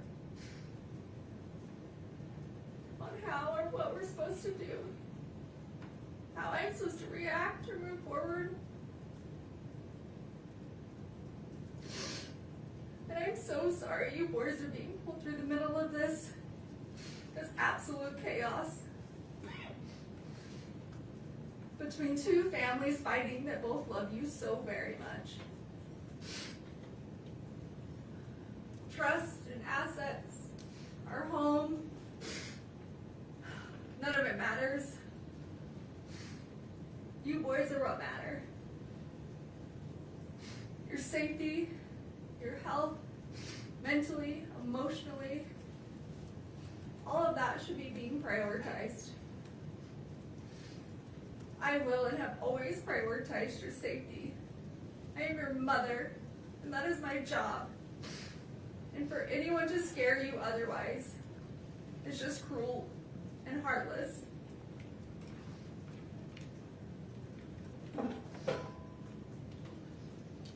I'm sorry that 8 people from a jury who have never met you or me or our family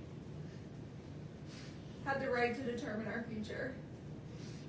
And they did that in less than 3 hours.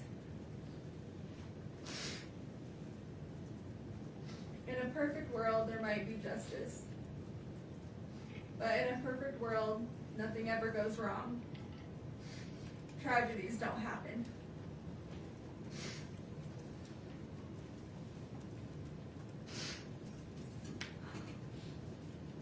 Some think a verdict or the sentencing will be the answer that they seek or that they need, but it won't. It will only give them something else to think about for a while. It may help to disperse some of their hurt or their resentment, but it won't relieve it. This grief will outlive us all. The hundreds of lives that this has affected. The lifelong trauma you boys have suffered this last 4 years will outlive us all. You haven't had to just endure losing one parent, but losing two. And no child should ever have to go through that, especially when one was an unforeseen tragedy and the other based on injustice and a system we're supposed to trust.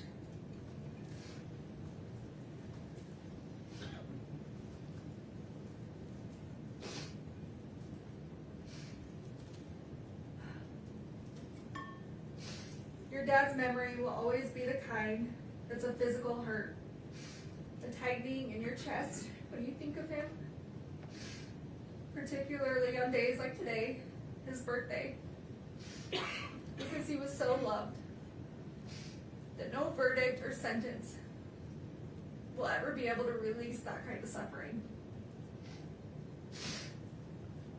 I'm broken without your dad, broken without you boys. God did not put me in this world to take a life. God put me in this world to give life, your lives. And I don't know who or what I'm supposed to be if it's not a mother. Your mother. And as much as you've been influenced into thinking that Dad was murdered, that I took your dad from you, that is completely wrong and an absolute lie.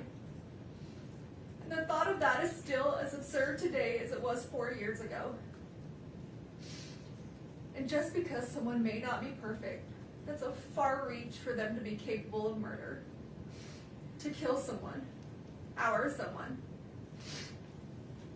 Your dad was in physical pain. A lot of physical pain. And just because some people didn't know or didn't want to see certain things doesn't mean they weren't happening or they weren't true. He would have never left us intentionally. And I would have never taken him from you, from us. He was the glue that held us all together, that made us, us.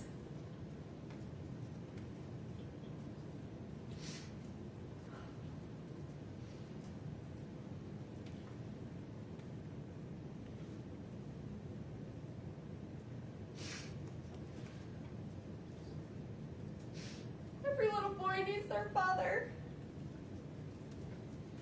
Because he's supposed to teach you the things that I could never explain.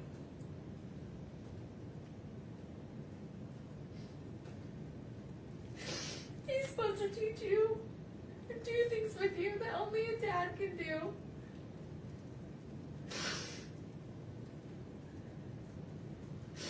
And only he could give you those life lessons between a father and a son.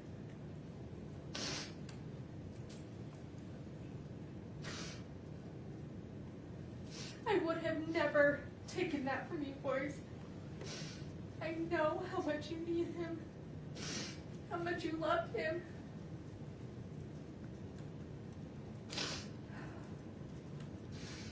How much you aspire to be just like him.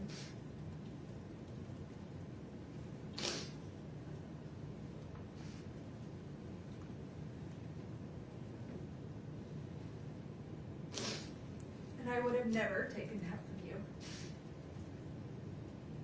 And I'm so sorry that I can't bring him back. For you, for me, for our family.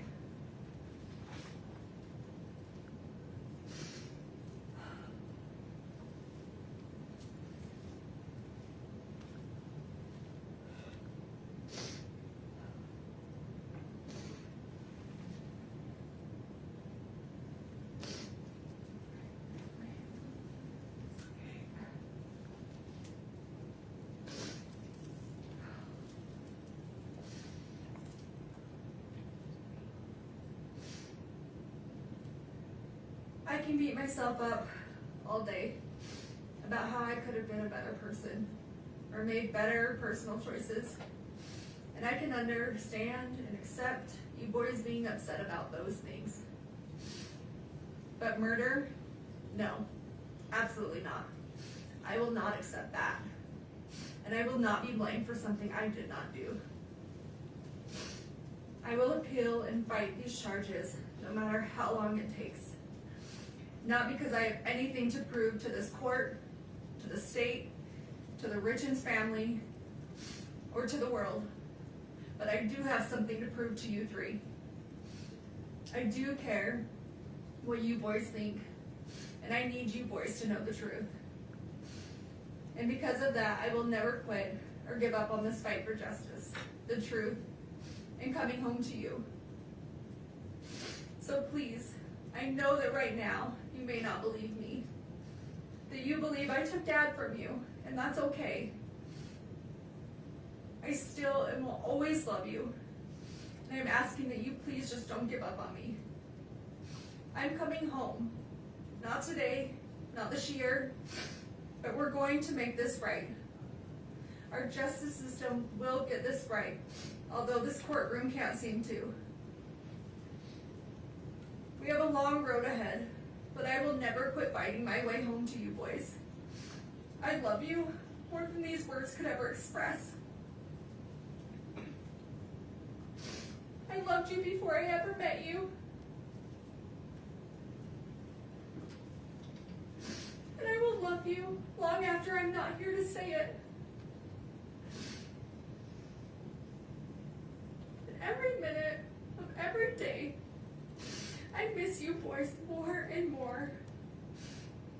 And I think about how much I wish I could be with you, and this nightmare would go away,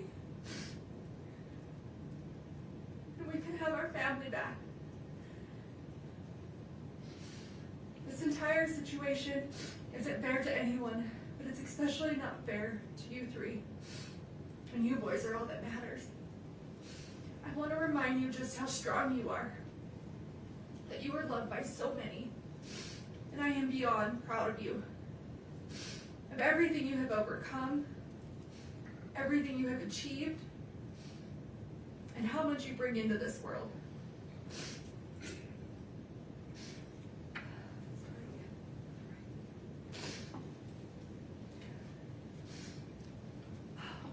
You boys have been through so much, and I wish I could take away all your sadness and all your pain. Tell you how much Dad and I love you, and that everything's going to be okay.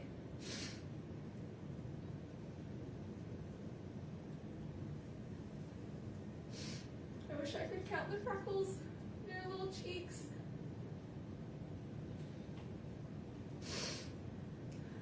Read you books before bed. And help you with all your homework. I wish I could help you through your toughest nights and hear your laugh through your happiest days. But for now, that's just not the way it is.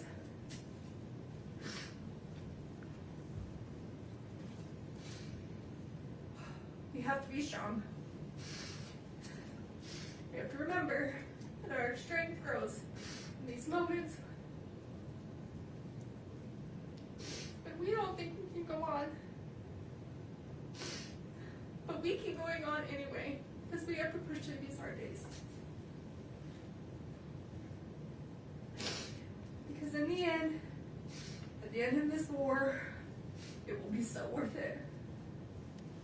But I need you boys to always keep pushing through these hard days, because this will come to an end. I just need you to hang in there. Listen to your little hearts. Listen to your little bellies for the truth.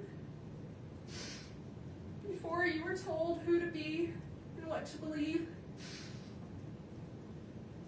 remember who you are. Remember who we are.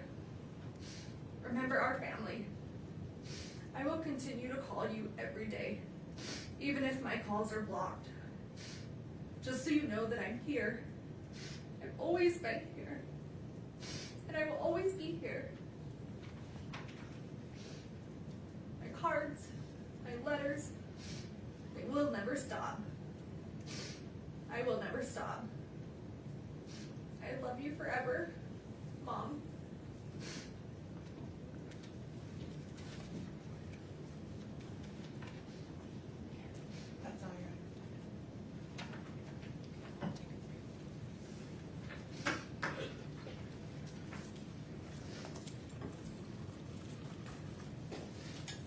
right, ladies and gentlemen, a fair reminder. While inside the courtroom, everyone involved in this process must be treated with respect.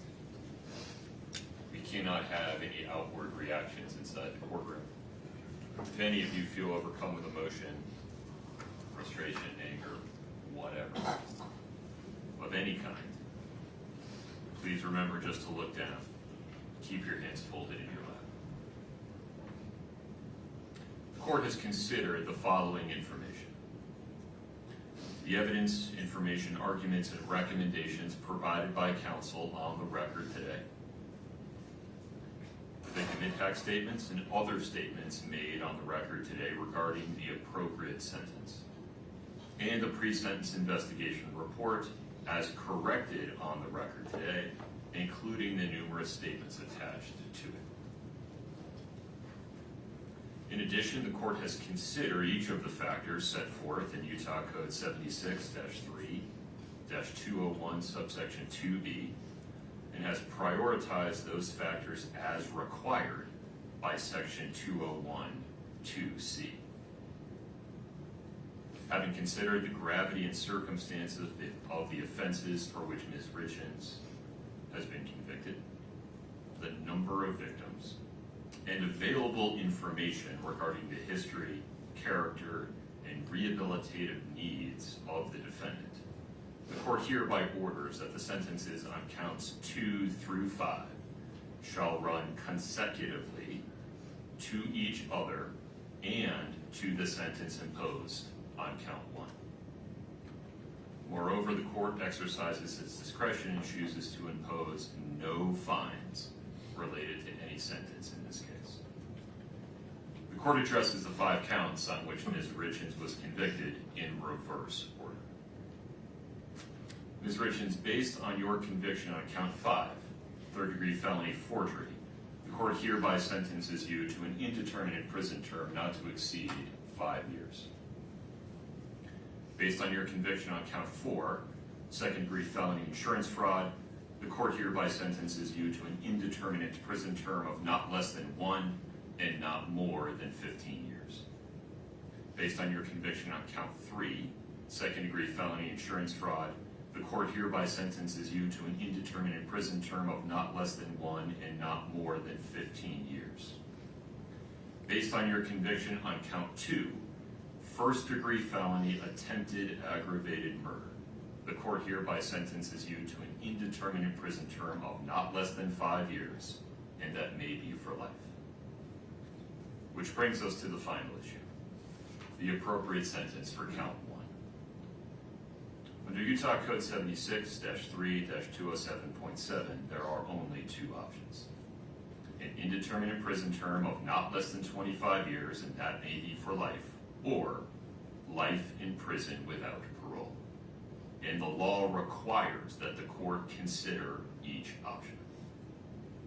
Under a sentence of 25 to life, and considering the effect of the 4 consecutive sentences, the time that Ms. Richins has spent in custody, and the current practices of the Board of Pardons and Parole, Ms. Richins would likely serve approximately 30 years in the Utah State Prison before receiving her first parole hearing.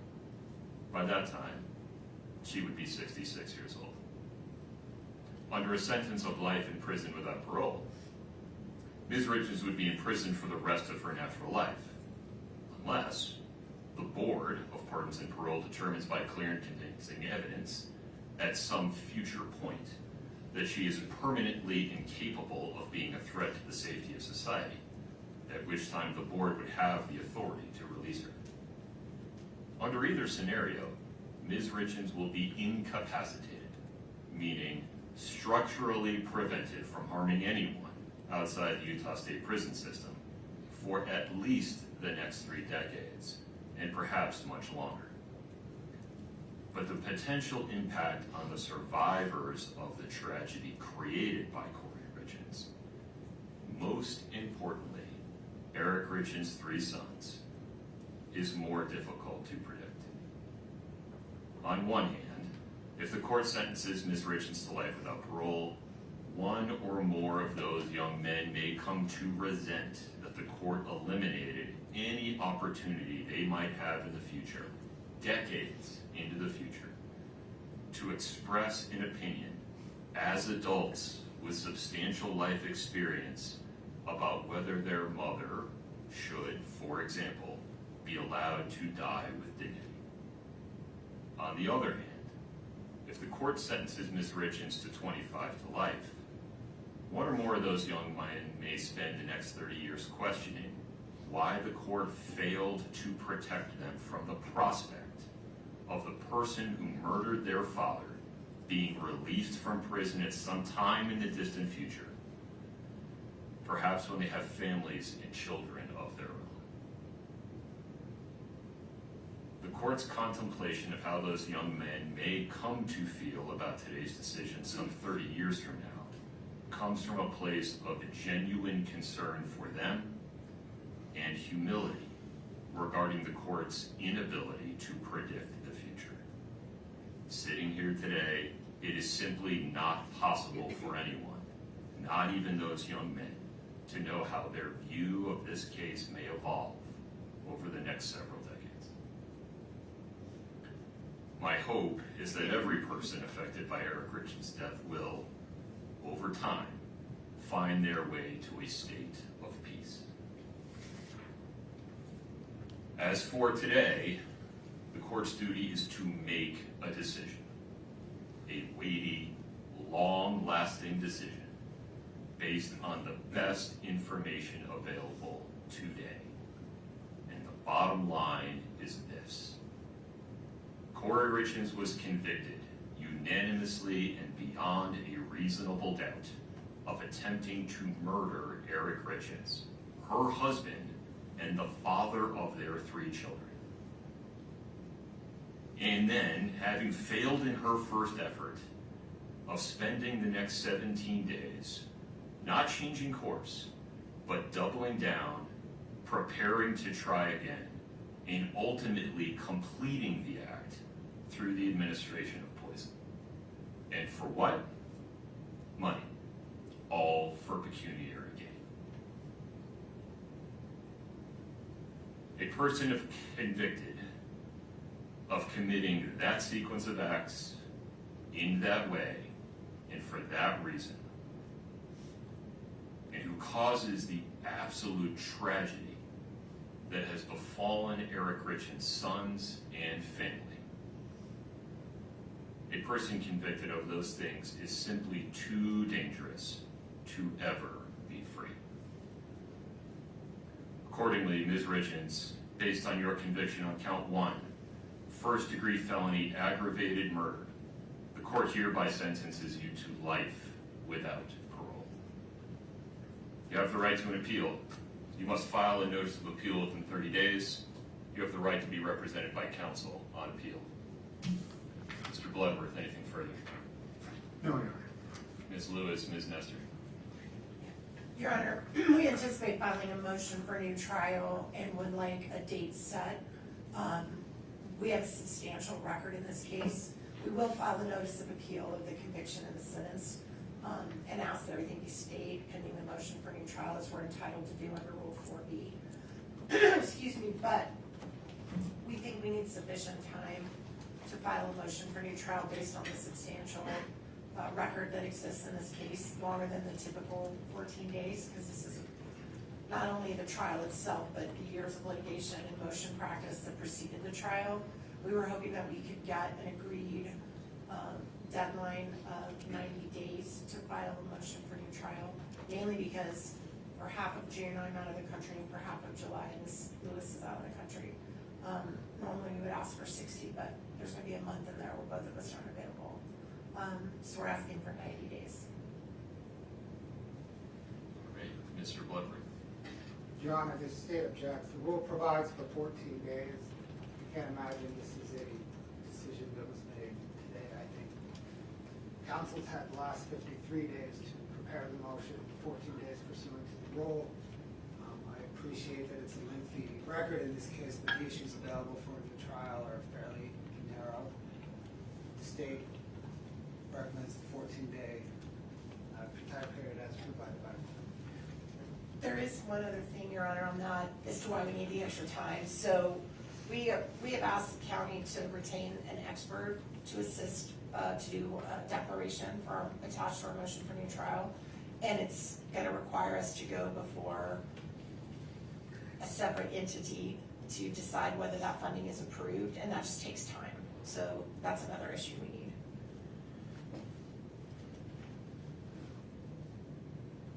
I feel like there's more that I need to know in order to make this decision. And so I can also appreciate why defendant is concerned about the 14-day deadline so they do not lose that opportunity. Sitting here today with very little information and the state having very little opportunity to respond to this idea, I'll extend your deadline to 28 days. But within that time, if you want to file a motion to extend it, Ms. Nestor, with more detail, you have 14 days to file that motion.